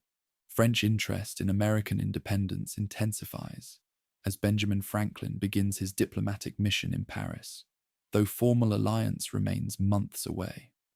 Vergennes and other ministry officials calculate that American success would weaken Britain while advancing French interests, but they hesitate to commit resources to what might prove a losing cause. Secret aid flows to patriot forces through commercial channels that preserve official neutrality while testing American military potential. Valley Forge looms ahead as winter quarters where the Patriot Army will either forge itself into an effective fighting force or dissolve under pressures that have already reduced it to a barely functioning remnant of its original strength. Washington's correspondence reveals his understanding that 1778 must bring decisive changes, either foreign assistance that tilts the balance toward American success, or military improvements that allow patriot forces to compete effectively against professional enemies, or political developments that restore popular enthusiasm for independence. As 1777 draws to a close, the American Revolution hangs by threads so slender that slight changes might snap them entirely. The United States exists in law, but not yet, in fact, claimed by a Congress that governs little, and defended by an army that possesses more courage than capacity. Independence proclaimed so confidently 18 months earlier now seems like a desperate gamble that may bankrupt everyone foolish enough to stake their lives and fortunes on its success. But something fundamental has changed in American consciousness that cannot easily be reversed regardless of military outcomes. Ordinary people have discovered that they can organize effective resistance against imperial authority while maintaining civil order and economic productivity. Local communities have learned to govern themselves without external direction while cooperating with neighbors to achieve common objectives. Most importantly, Americans have begun to imagine political possibilities that transcend inherited arrangements and create new institutions based on popular consent rather than traditional authority. Whether these revolutionary changes in human consciousness can survive military defeat remains to be seen. The Patriot Army retreats toward winter quarters that may become its graveyard, while Congress debates in exile whether to continue resistance or seek negotiated settlement. British forces control most major ports, while loyalist militia emerge throughout the countryside. By conventional measures, the rebellion appears doomed. Yet revolutions succeed or fail according to different standards than conventional wars. Ideas, once planted in human minds, prove remarkably difficult to eradicate through military force alone. The principles proclaimed in Philadelphia have taken root throughout American society in ways that mere defeat cannot easily undo. Independence may yet survive the winter that threatens to kill the army that defends it, preserved in the hearts and minds of people who have glimpsed possibilities that transform how they understand government, liberty, and their own place in the world. Snow begins falling at Valley Forge as Washington's ragtag host settles into winter quarters that will either temper it into a professional weapon or shatter what remains of organized resistance. Yet 300 miles to the north, events already underway are about to turn this uprising from a provincial revolt into a global confrontation that will upset the balance of power on 4 continents. General John Burgoyne marches south from Canada with 7,000 redcoats, Hessians, and native allies, certain his well-choreographed invasion will cleave New England from the other states like a surgeon's scalpel. On London maps, his design appears flawless. Push down Lake Champlain to Albany, rendezvous with Colonel Barry St. Leger advancing from Oswego, and with General Howe driving up the Hudson. The converging blades, Westminster believes, will crush rebel resistance in the valley and prove the empire can still execute complex operations despite America's untamed landscape. Fort Ticonderoga falls on 5 July 1777, vindicating metropolitan optimism. The stronghold snatched so dramatically by Benedict Arnold and Ethan Allen 2 years earlier capitulates almost without a shot once royal gunners haul cannon onto Mount Defiance. General Arthur Street Clare withdraws in haste, leaving wagons of provisions that Burgoyne's column sorely needs for the wilderness trek toward Albany. The triumph, however, becomes a millstone. Chasing St. Clair eats precious weeks, and word of Ticonderoga's loss flashes through New England's alarm network, spurring farmers who might have stayed neutral to take up arms. Nothing rallies local resolve more quickly than proof that royal bayonets can stab deep into land patriots consider their birthright. Burgoyne's procession into the interior exposes the fatal flaw in London's scheme, applying European logistics to North American woods. His enormous baggage train, perfectly ordinary on the continent, turns into an anchor on roads that must be hacked from forest and bridged with felled trees. Colonial axemen drop pines across the route, while local bands pepper every foraging party. 20 miles of track consume nearly a month. Settlers drive off livestock, torch grain, and leave only bare hearths for the invaders. What started as an imperial parade now resembles a desperate slog, manpower and material bleeding away faster than any musket volley could manage. General Philip Schuyler exploits the terrain brilliantly, declining set-piece battles and instead drawing Burgoyne ever deeper, while sapling-sharp militia shadow the column. Farther west, St. Leger's wing stalls at Fort Stanwix, where Colonel Peter Gansevoort refuses to surrender. The siege drags on. Relief militia under Nicholas Herkimer are ambushed at Oriskany in brutal hand-to-hand combat. Mortally wounded, Herkimer props himself against a tree, calmly issues orders, and smokes his pipe as combat rages. Enter Benedict Arnold with a handful of regulars and a talent for psychological warfare. He scatters rumors of thousands of reinforcements stalking the woods. Native auxiliaries melt away, and St. Leger's expedition collapses. South of the Hudson, Howe decides, fatally, to sail for Philadelphia instead of marching north. Burgoyne, unaware he has been abandoned, plods on. His bid to plunder supplies at Bennington crashes into John Stark's New Hampshire men, crying, "We'll beat 'em today," or Molly Stark sleeps a widow tonight. Nearly 1,000 Imperials are lost. Casualties Burgoyne can ill afford.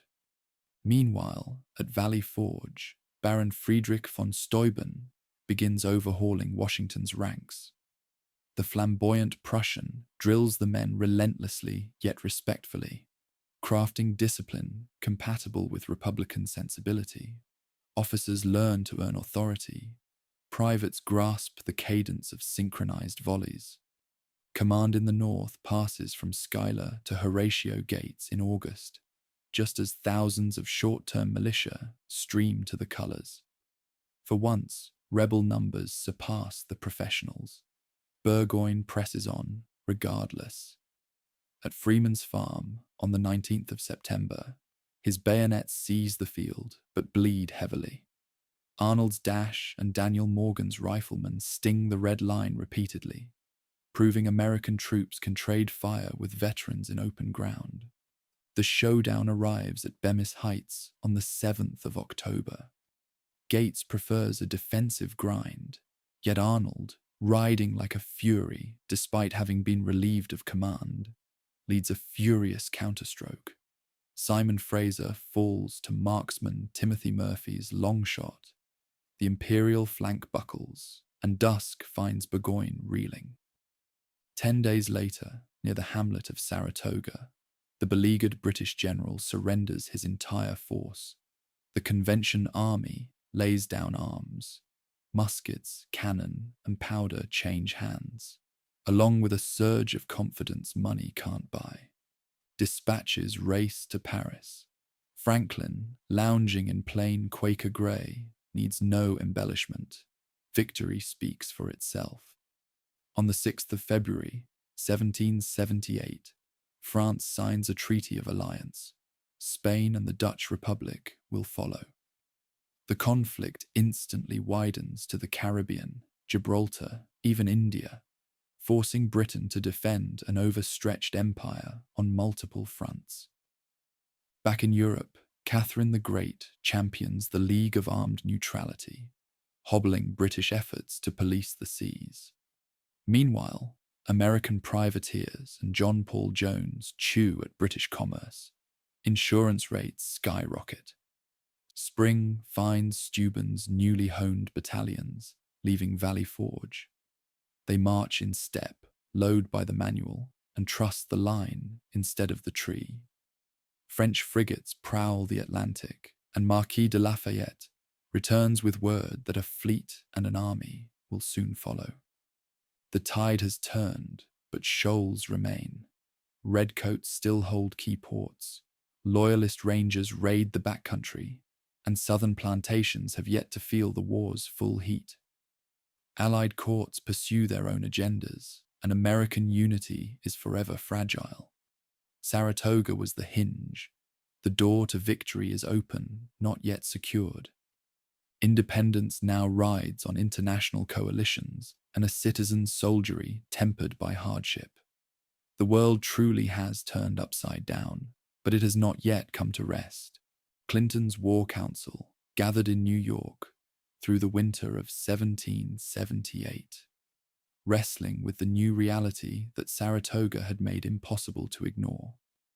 Northern drives had bled veteran regiments white, while gaining little more than proof that New England farmers would fight like cornered wolves whenever their liberties were threatened.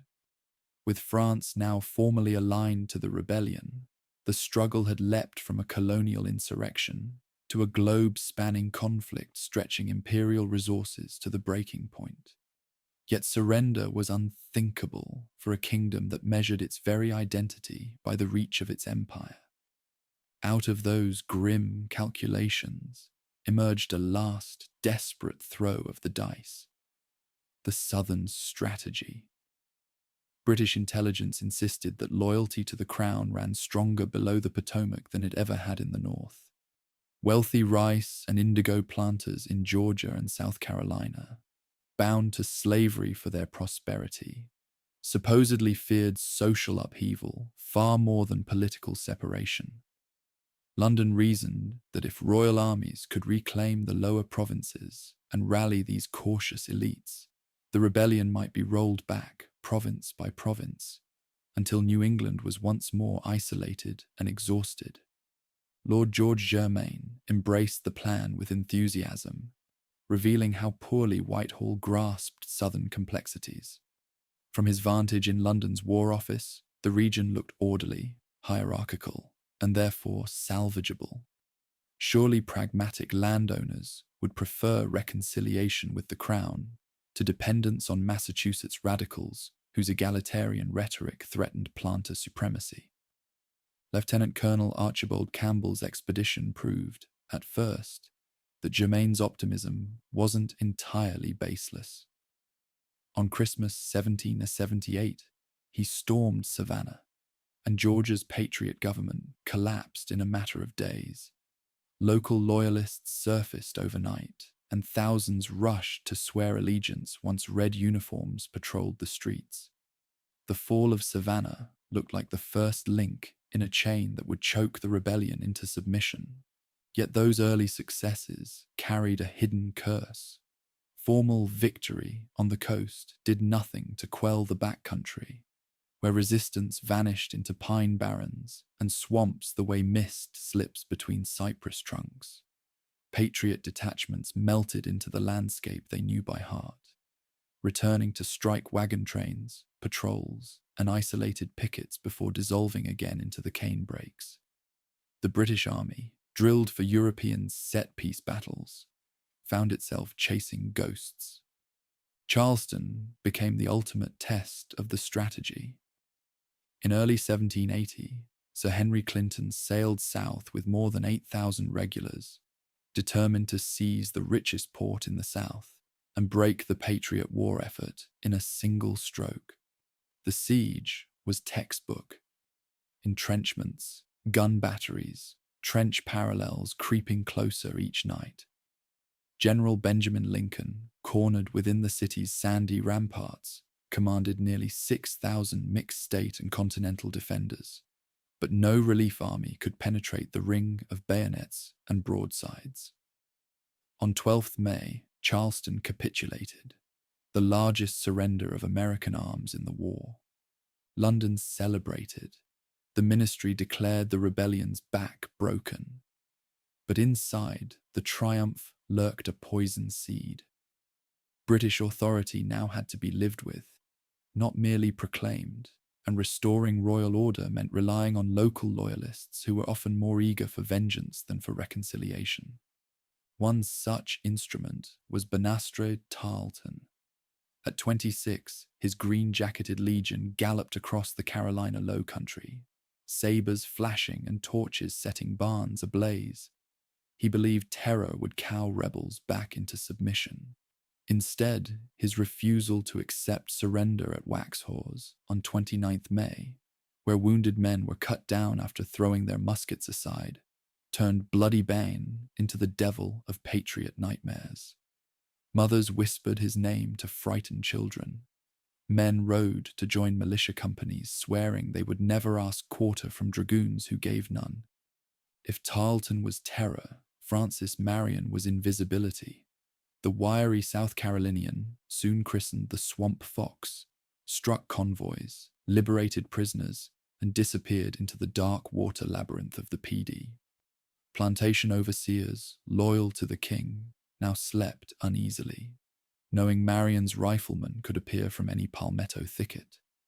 Farther inland, Thomas Sumter, the Carolina gamecock, rallied hard-riding partisans who fought with tomahawks as readily as muskets. Sumter's men ambushed outposts along the Santee, then melted into the Pine Hills before British reinforcements arrived. In London's War Office, the reports blurred into a litany. Supply depot burned, courier intercepted, loyalist column wiped out, outpost abandoned. Control seemed to shrink to the soil garrison boots actually touched, and sometimes not even that. Redcoat sentries joked that the night itself fought for the rebels. Desperate to smash this hydra of local resistance, Clinton empowered Charles Cornwallis with sweeping authority. The Earl was everything London admired: brave, relentless, confident in disciplined force. Yet he confronted a foe that refused to stay put long enough to be destroyed. When he chased Sumter into the back country, Marion struck near Georgetown. When Tarleton burst into a militia camp, the rebels simply scattered and reformed 2 counties away. To knit chaos into strategy, the Americans turned to Major General Nathaniel Greene, a Rhode Island Quaker whose calm masked iron endurance. Taking command in October 1780, Greene surveyed the chessboard and chose a patient game: stretch Cornwallis until his columns thinned, then strike where least expected. Greene split his army. He sent Daniel Morgan, a hulking Virginian with a gravel voice and a knack for intuitive tactics, westward to menace Tory strongholds near the Broad River. Cornwallis dispatched Tarleton to hunt him down. The chase ended at Cowpens on 17th January, 1781, where Morgan engineered a tactical masterpiece. Militia fired 2 deliberate volleys, feigned panic, and drew British regulars into a hollow lined with Continental bayonets. When Morgan unleashed a double envelopment, Tarleton's legion shattered. London lost 900 seasoned soldiers. The American casualty list barely topped 70. Humiliated but unbowed, Cornwallis burned his baggage to move faster, vowing to corner Greene before his foe could escape across North Carolina. The 2 armies danced a brutal waltz called the Race to the Dan. Greene's men, ragged, shoeless, fueled by scant rations, slipped across icy rivers hours ahead of pursuers. Cornwallis, deprived of supply wagons and forced to subsist off a countryside already stripped by foragers, bled men daily to disease and exhaustion. When Greene finally offered battle at Guilford Courthouse on March 15th, 1781, Cornwallis believed he'd found the decisive clash he craved. Tactically, he was right. The field belonged to the King's army when the smoke cleared. Strategically, he had purchased that ground with a quarter of his strength. Losses Britain could ill afford 8 years into an exhausting war. Greene, though beaten, had survival in hand. "We fight, get beat, rise and fight again," he wrote Congress, and he proved it by pivoting south into South Carolina, while Cornwallis, bruised and low on supplies, angled north into Virginia seeking reinforcements.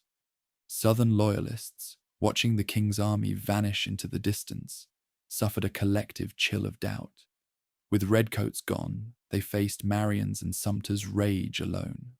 Skirmish by skirmish, fort by fort, Greene and his partisan allies retook the interior.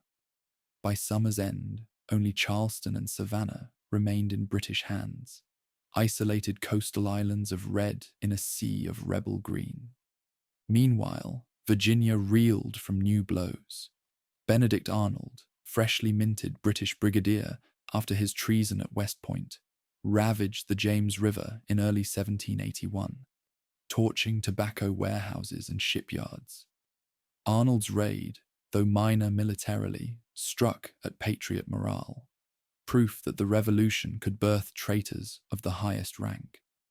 Arnold's presence in Virginia drew the Marquis de Lafayette into a cat-and-mouse campaign north of the James. Lafayette's slender Franco-American corps ducked and dodged the combined armies of Arnold, then Cornwallis, never risking destruction, but forever spoiling British foraging. By July, Cornwallis had orders to secure a deep-water base on the Chesapeake.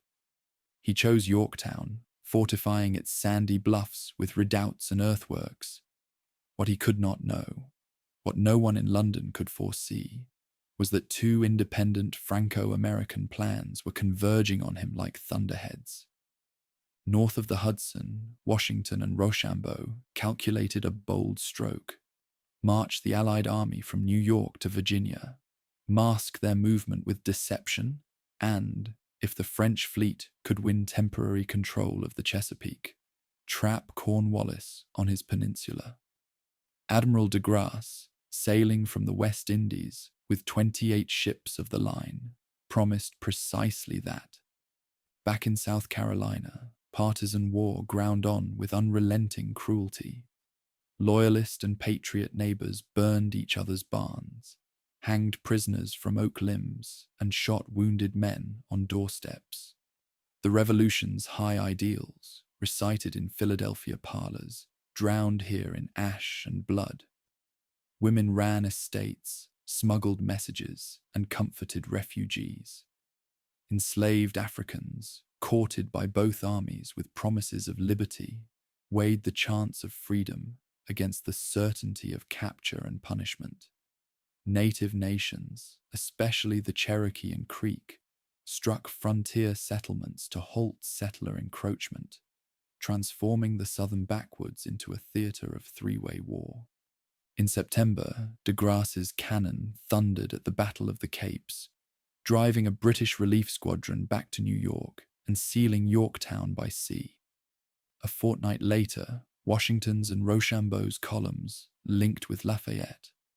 Hemming Cornwallis behind ramparts he suddenly realized were prison walls. For 3 weeks, Allied artillery ground Yorktown to rubble. Redoubt 9 fell to French bayonets. Redoubt 10 to Alexander Hamilton's night charge, where Virginians, New Yorkers, and free black sappers stormed parapets together. Cornwallis, his lines collapsing, attempted a desperate river escape, thwarted when a squall scattered his boats like leaves. On the 19th of October, 1781, the Earl surrendered more than 7,000 troops.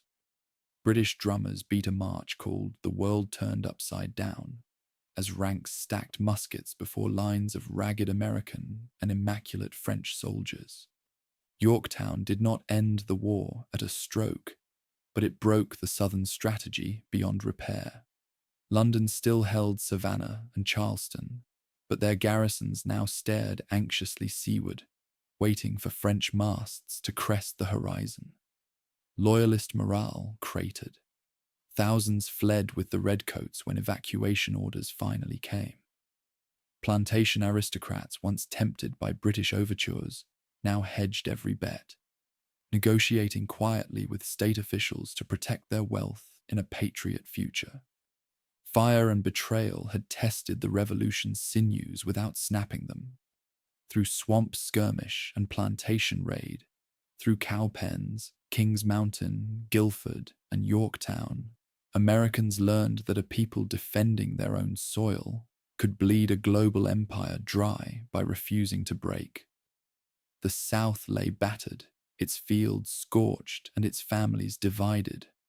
But from that crucible emerged a deeper understanding of the costs and the worth of liberty. The king's dice had rolled, rattled, and come up short. Now the United States stood on the shoreline of victory, bruised yet unbowed, ready to claim the harvest sown in sacrifice. Summer heat shimmers over Virginia's tidewater rivers as Cornwallis settles his army into Yorktown, confident that this tobacco port offers the secure base that has eluded him throughout his exhausting campaigns in the Carolinas.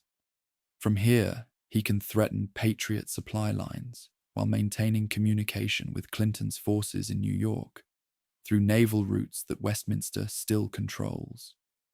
The Earl believes he has finally positioned his troops where their professional advantages can decisively influence the war's outcome. Yet even as redcoats fortify the bluffs overlooking the York River, forces beyond Cornwallis's knowledge converge to create the trap that will end metropolitan hopes for suppressing American independence. In Newport, Rhode Island, Rochambeau's French army prepares for the march that will unite European professionalism with continental determination. Off the Virginia Capes, Admiral de Grasse's fleet sails north from the Caribbean, carrying reinforcements whose arrival will transform strategic possibilities throughout the Chesapeake region. Washington's headquarters at New Windsor buzzes with activity as the commander and his staff plan the campaign that might finally achieve decisive victory over enemies who have seemed invincible despite years of defeats and setbacks. The Virginian understands that opportunity rarely offers second chances, particularly when success depends on coordinating land and sea operations across hundreds of miles of territory, where communication failures could destroy carefully laid plans. Everything must work perfectly, or the war might drag on for years with no certainty of ultimate success. Intelligence reports from Lafayette confirm that Cornwallis remains committed to his Yorktown position, despite growing evidence that French naval support threatens to isolate his army from seaborne reinforcement. The young Marquis has spent months maneuvering his small force through Virginia's interior, avoiding decisive engagement while gathering information about enemy dispositions and intentions. His reports provide Washington with detailed knowledge of terrain, enemy strength, and local resources that will prove crucial during the coming siege. Rochambeau's march from Rhode Island demonstrates the logistical sophistication that French military organization brings to operations that continental forces could never attempt independently. His 4,000 troops move with precision that European armies take for granted, but that Americans still find remarkable. Their supply trains efficiently managed and their routes carefully planned to avoid unnecessary delays. The Count himself proves a diplomatic commander whose tact smooths over inevitable friction between allies whose military traditions differ significantly. Philadelphia citizens line the streets as Allied armies parade through the capital, where independence was proclaimed 5 years earlier. Continental soldiers, now disciplined veterans whose bearing reflects von Steuben's training, march alongside French regulars whose white uniforms and professional equipment epitomize European military excellence. The symbolism strikes observers forcefully. America's citizen soldiers have earned respect as equals from the world's finest military forces. Yet beneath this surface harmony, tensions persist that remind participants that allies remain foreigners, whose ultimate interests may not perfectly align with American goals. French officers, accustomed to aristocratic deference, sometimes struggle with republican informality that treats merit above birth. Continental commanders, jealous of their hard-won authority, occasionally resent foreign expertise that implies their own inadequacy. Only shared commitment to defeating common enemies prevents these cultural differences from undermining military cooperation. De Grasse's arrival in the Chesapeake during late August transforms strategic calculations throughout the theatre by establishing French naval supremacy in waters that Westminster has controlled since the war began. His 28 ships of the line dwarf any fleet that local enemy commanders can assemble, while their crews include veterans of Caribbean operations, where French seamanship has repeatedly demonstrated superiority over individual metropolitan vessels. For the first time, Patriot forces will enjoy naval support during major operations. Admiral Thomas Graves's fleet from New York attempts to restore Westminster maritime control through the September 5th Battle of the Virginia Capes. But French tactical superiority proves decisive in an engagement that determines the entire campaign's outcome. De Grasse's line maintains formation while delivering concentrated fire that damages enemy vessels without suffering comparable losses. Graves withdraws toward New York after failing to break through French positions, abandoning Cornwallis to whatever fate land operations might determine. Siege preparations begin immediately as Allied engineers, led by French specialists whose expertise reflects generations of European fortress warfare, design investment lines that will systematically reduce Yorktown's defenses through scientific methods rather than costly assault. Their trenches advance according to established principles that balance engineering efficiency with tactical security, creating protected approaches that allow artillery to dominate enemy positions while minimizing casualties among attacking forces. Alexander Hamilton commands one of the assault columns that capture British advanced redoubts during the October 14th night attack that breaks Cornwallis's outer defensive line.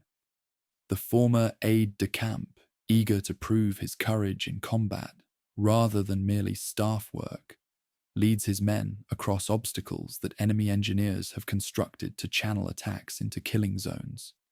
His success, coordinated with similar French operations against adjacent positions, demonstrates that Allied cooperation extends to the tactical level, where personal courage determines immediate outcomes. Artillery bombardment intensifies as American and French guns, positioned in captured advanced works, deliver concentrated fire that makes Yorktown's streets uninhabitable while destroying buildings that provide shelter for defending troops. The siege follows European precedents that emphasize systematic reduction of enemy resistance through superior firepower, rather than dramatic gestures that waste lives without achieving decisive results. Each day brings the defending garrison closer to the point where further resistance becomes impossible. Cornwallis attempts a desperate breakout across the York River during the night of October 16th, hoping to escape encirclement by abandoning heavy equipment while preserving his army's human assets for future operations. The plan requires perfect coordination and favorable weather conditions that nature refuses to provide. Violent storms scatter the boats needed for evacuation, while Allied sentries detect movement that threatens to transform organized withdrawal into chaotic slaughter. Dawn on October 17th reveals the hopelessness of Cornwallis's position as Allied artillery resumes bombardment that the garrison can no longer effectively answer. Ammunition stocks run dangerously low, while casualties mount among troops whose morale finally breaks under pressures that professional discipline can no longer contain. A single drummer boy appears on the ramparts, beating parley, while a white flag signals the Earl's readiness to discuss surrender terms that will end 4 years of Southern warfare. Negotiation proceeds with courtesy that reflects 18th century military conventions, though underlying tensions remind participants that this war has sometimes violated traditional rules governing conflict between civilized opponents. Washington insists that surrender ceremonies accord American forces the same honors granted to their French allies, establishing diplomatic precedent that recognizes the United States as an equal participant rather than merely a French client. The distinction matters enormously for a nation whose international standing remains fragile despite military success. October 19th, 1781, dawns clear and cool as Allied armies form ranks for the ceremony that will eliminate Westminster's last major force south of New York, while effectively ending active combat operations throughout most of the continent. British musicians reportedly play "The World Turned Upside Down" as 7,000 redcoats and Hessians march between American and French lines to lay down arms that will no longer serve imperial authority in North America.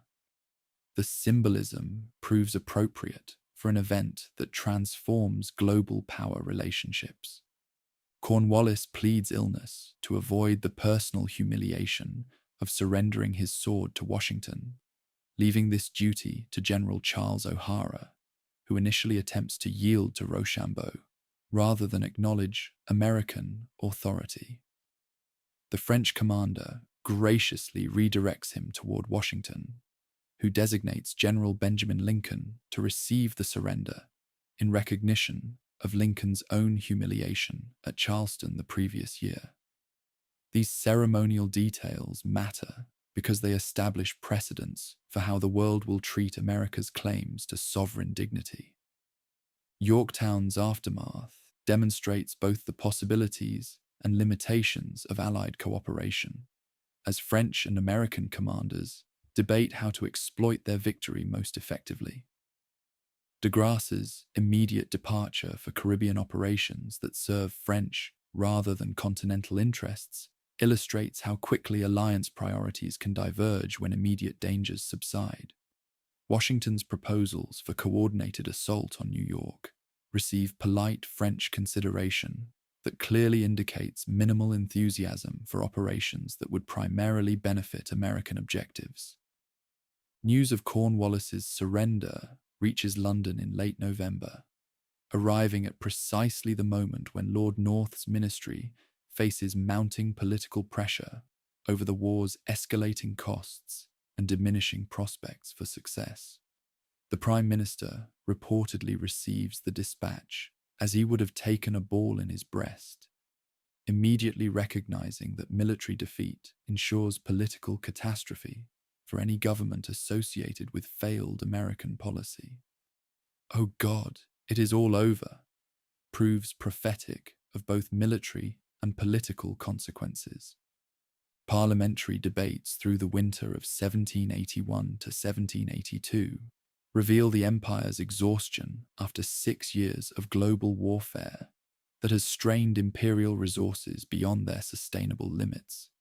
Military expenses consume enormous sums, while French, Spanish, and Dutch naval operations threaten territories throughout the Caribbean, Mediterranean, and Indian Ocean that generate revenue essential for London's financial stability.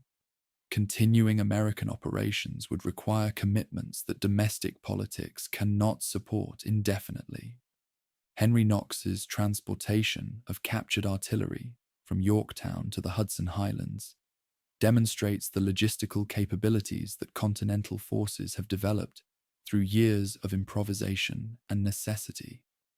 His winter march with siege guns weighing thousands of pounds proves no less remarkable than his earlier expedition from Ticonderoga, showing that American military administration can now accomplish tasks that European armies would attempt only with elaborate preparation and massive resources. Peace negotiations begin informally, through intermediaries who test whether the warring parties can identify terms that might end hostilities without requiring either side to abandon essential interests completely. British commissioners, led by Richard Oswald, gradually accept the reality that American independence has become irreversible, while seeking to preserve commercial relationships that might benefit both nations despite political separation. The discussions reveal how dramatically Yorktown has altered diplomatic possibilities throughout the Atlantic world. John Adams, Benjamin Franklin, and John Jay represent American interests in Paris negotiations that will determine whether military victory can be translated into diplomatic success that secures long-term national advantages.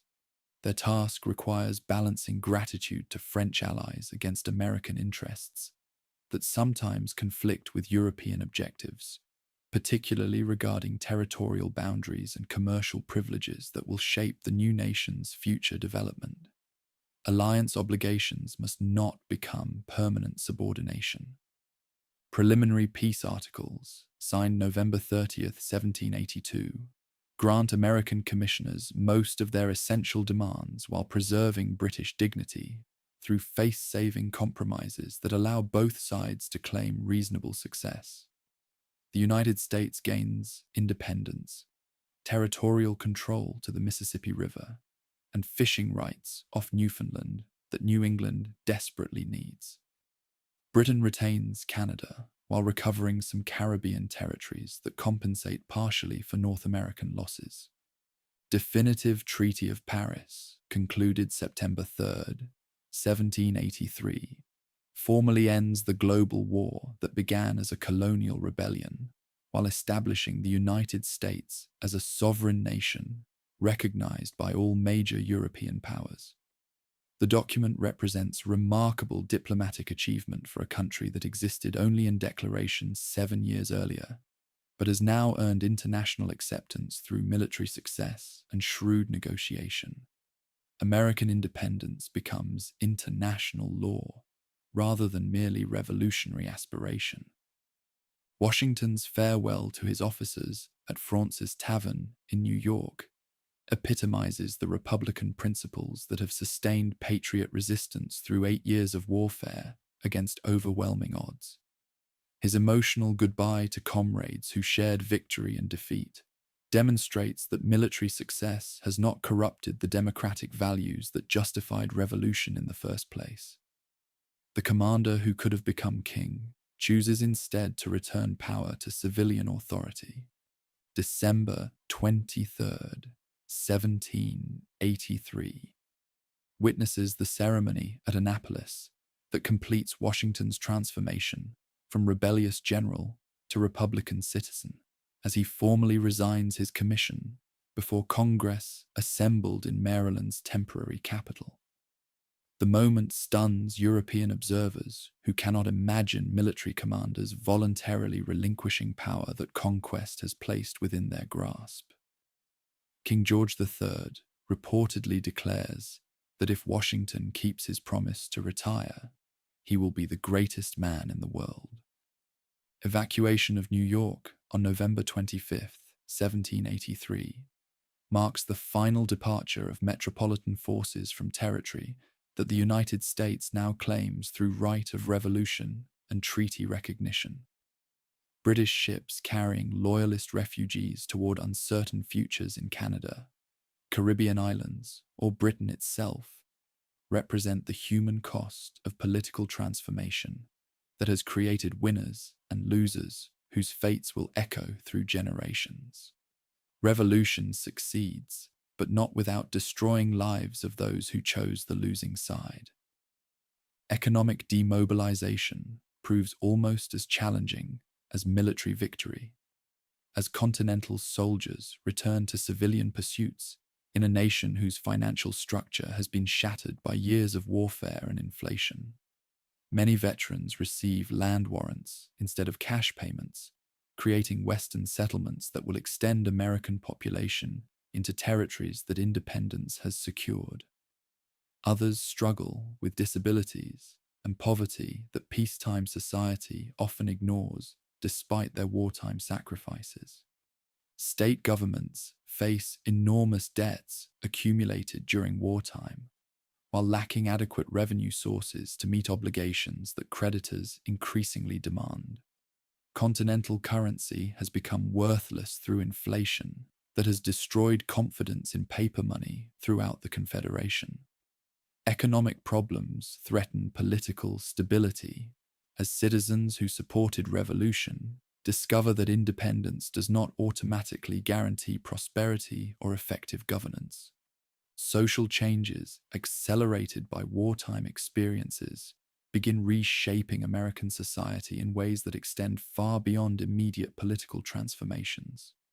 Women who managed businesses and farms during their husband's military service resist returning to purely domestic roles that peace might seem to require. African Americans who fought for liberty increasingly question why freedom remains limited to white citizens when revolutionary principles proclaim universal human rights. Religious revival spreads throughout the states as communities seek spiritual meaning for experiences that have tested faith while challenging traditional authority structures. The war has weakened established churches while strengthening evangelical denominations that emphasize personal relationship with divine authority rather than institutional hierarchy. Religious liberty, guaranteed by state constitutions, becomes practical reality that transforms American spiritual life. Westward migration accelerates as veterans and land speculators seek opportunities in territories that peace has opened for settlement, while Native American resistance has been temporarily reduced. Kentucky and Tennessee attract thousands of families seeking prosperity that established Eastern communities cannot provide. This expansion creates new challenges for national government that must balance competing claims while maintaining peace with Indian tribes whose lands settlers increasingly covet. International recognition of American independence transforms global diplomatic relationships as European powers adjust to the reality of a new nation, whose revolutionary principles challenge traditional assumptions about political authority and social organization. France discovers that American alliance serves immediate interests against Britain, while threatening long-term stability of monarchical government everywhere. The revolution's example proves infectious in ways that its supporters did not anticipate. Constitutional questions that war postponed now demand attention as Americans discover that independence requires effective government, while revolutionary principles limit the authority that effective government traditionally exercises. The Articles of Confederation prove inadequate for national needs, while state governments often pursue local interests that conflict with continental necessities. Political theory must become practical governance, but theory and practice frequently disagree. Victory at Yorktown has achieved military independence, but political independence requires institutions that can preserve liberty while maintaining order, protect individual rights while promoting common welfare, and command respect while remaining accountable to popular will. The revolution has succeeded in destroying old authority, but must now create new government that serves principles for which Americans have fought, while avoiding the tyranny that justified rebellion in the first place. A world turned upside down must find new equilibrium that honors both liberty and responsibility, both individual freedom and collective security. That challenge awaits resolution through constitutional deliberation that will test whether revolutionary principles can create lasting government worthy of the sacrifices that independence has required. The military revolution has ended, but the political revolution has only just begun. Peace settles over the 13 states like morning mist after a violent storm, revealing a landscape forever changed by 8 years of revolutionary warfare. Yet independence proclaimed in Philadelphia and won at Yorktown proves to be only the beginning of a far greater challenge, creating a government worthy of the principles for which so many Americans have died. The Articles of Confederation, hastily drafted during wartime when unity mattered more than efficiency, prove woefully inadequate for governing a nation that suddenly faces peacetime challenges requiring sustained cooperation. Congress lacks power to regulate commerce between squabbling states, collect adequate revenue, or enforce its decisions. The Confederation resembles a league of friendship more than a functional government, threatening to dissolve into 13 separate countries before the ink on the peace treaty has dried. Financial crisis deepens as the new nation struggles with crushing wartime debts while lacking reliable sources of revenue. Continental currency has become worthless, dismissed with the phrase, "not worth a continental." States issue their own currencies, creating monetary chaos that paralyzes commerce. When Daniel Shays leads fellow veterans in armed rebellion against Massachusetts courts foreclosing on their farms, political leaders recognize that liberty without order becomes anarchy. Foreign powers test American resolve with barely concealed contempt. Britain refuses to evacuate frontier posts. Spain closes the Mississippi River to American commerce. And European diplomats question whether the United States will survive long enough to honor the agreements it makes. The Confederation appears to be fragmenting before it has truly begun. Mount Vernon provides the setting where Virginia and Maryland delegates, meeting to resolve river disputes, recognize that broader constitutional reform has become essential for national survival. Their discussions lead to the Annapolis Convention, which attracts only 5 states, but produces Alexander Hamilton's bold call for a constitutional convention to address the fundamental problems threatening the Union. Philadelphia's State House welcomes delegates once again in the summer of 1787, this time to create rather than declare. George Washington presides with the same dignity that sustained the Revolution, while James Madison arrives with detailed plans for a stronger federal government. The convention quickly discovers that effective reform requires scrapping the Articles entirely and creating something unprecedented, a republic spanning a continent. The debates are fierce. Large states demand representation based on population, while small states insist on equality. Southern delegates count their slaves for representation, while Northern representatives question whether property can vote. The Connecticut Compromise splits the difference with a bicameral legislature, while the Three-Fifths Compromise reveals the moral contradictions that independence has failed to resolve. Ratification divides the nation between Federalists supporting the Constitution and anti-Federalists fearing that strengthened federal authority threatens the Liberty Revolution was fought to secure. The Federalist Papers provide brilliant defenses of the new system, while anti-Federalist demands for explicit protection of individual rights force the promise of a Bill of Rights that will limit governmental power through constitutional amendment. State by state, ratification proceeds through conventions that reveal Americans are still learning what self-government requires. When George Washington takes the presidential oath on April 30th, 1789, he completes the transformation from revolutionary resistance to constitutional government, while establishing precedents that prevent the presidency from becoming the monarchy that critics feared. The Bill of Rights, ratified in 1791, fulfills Federalist promises, while demonstrating that the Constitution remains a living document capable of peaceful improvement. As the French Revolution erupts across the Atlantic, Americans discover that their own revolution has been remarkably moderate, achieving change through constitutional methods, rather than the chaos that seems to consume their former allies. The peaceful transfer of power from Federalists to Democratic Republicans following Thomas Jefferson's election in 1800 proves that constitutional government can survive partisan conflict. Americans have learned to distinguish between opposition to particular policies and treason against the nation, a lesson that many revolutions fail to master. By 1825, as the revolutionary generation passes from the scene, the United States has achieved most of the goals that independence was meant to secure: political freedom, economic prosperity, territorial expansion through the Louisiana Purchase, and international respect. The constitutional system has survived its initial tests while demonstrating remarkable capacity for peaceful change.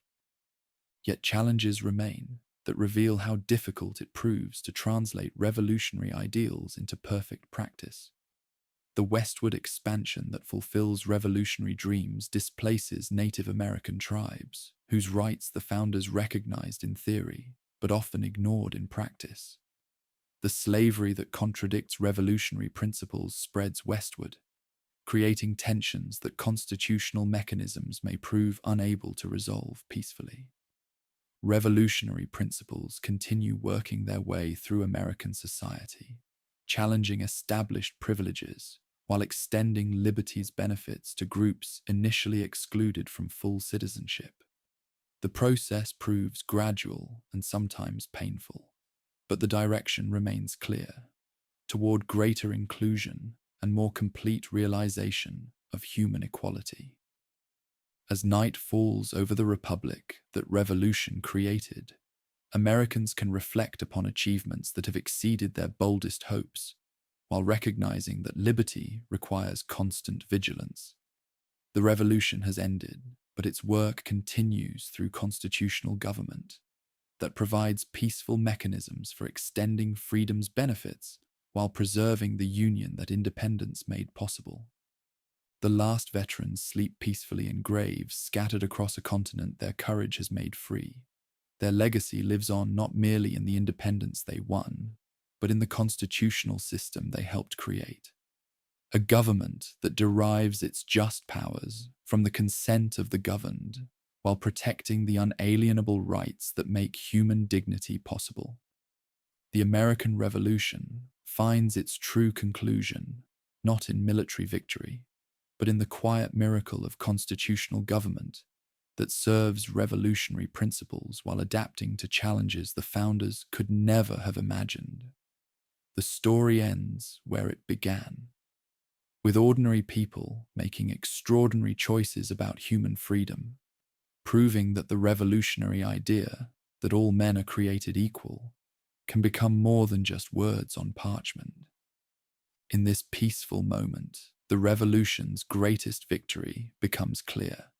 Not merely independence from tyranny, but the creation of institutions that make human liberty possible for generations yet unborn. The fire of freedom, lit in Philadelphia and preserved through 8 years of warfare, now burns steadily in the hearth of constitutional government, tended by citizens who understand that eternal vigilance remains liberty's price. The American Revolution is complete.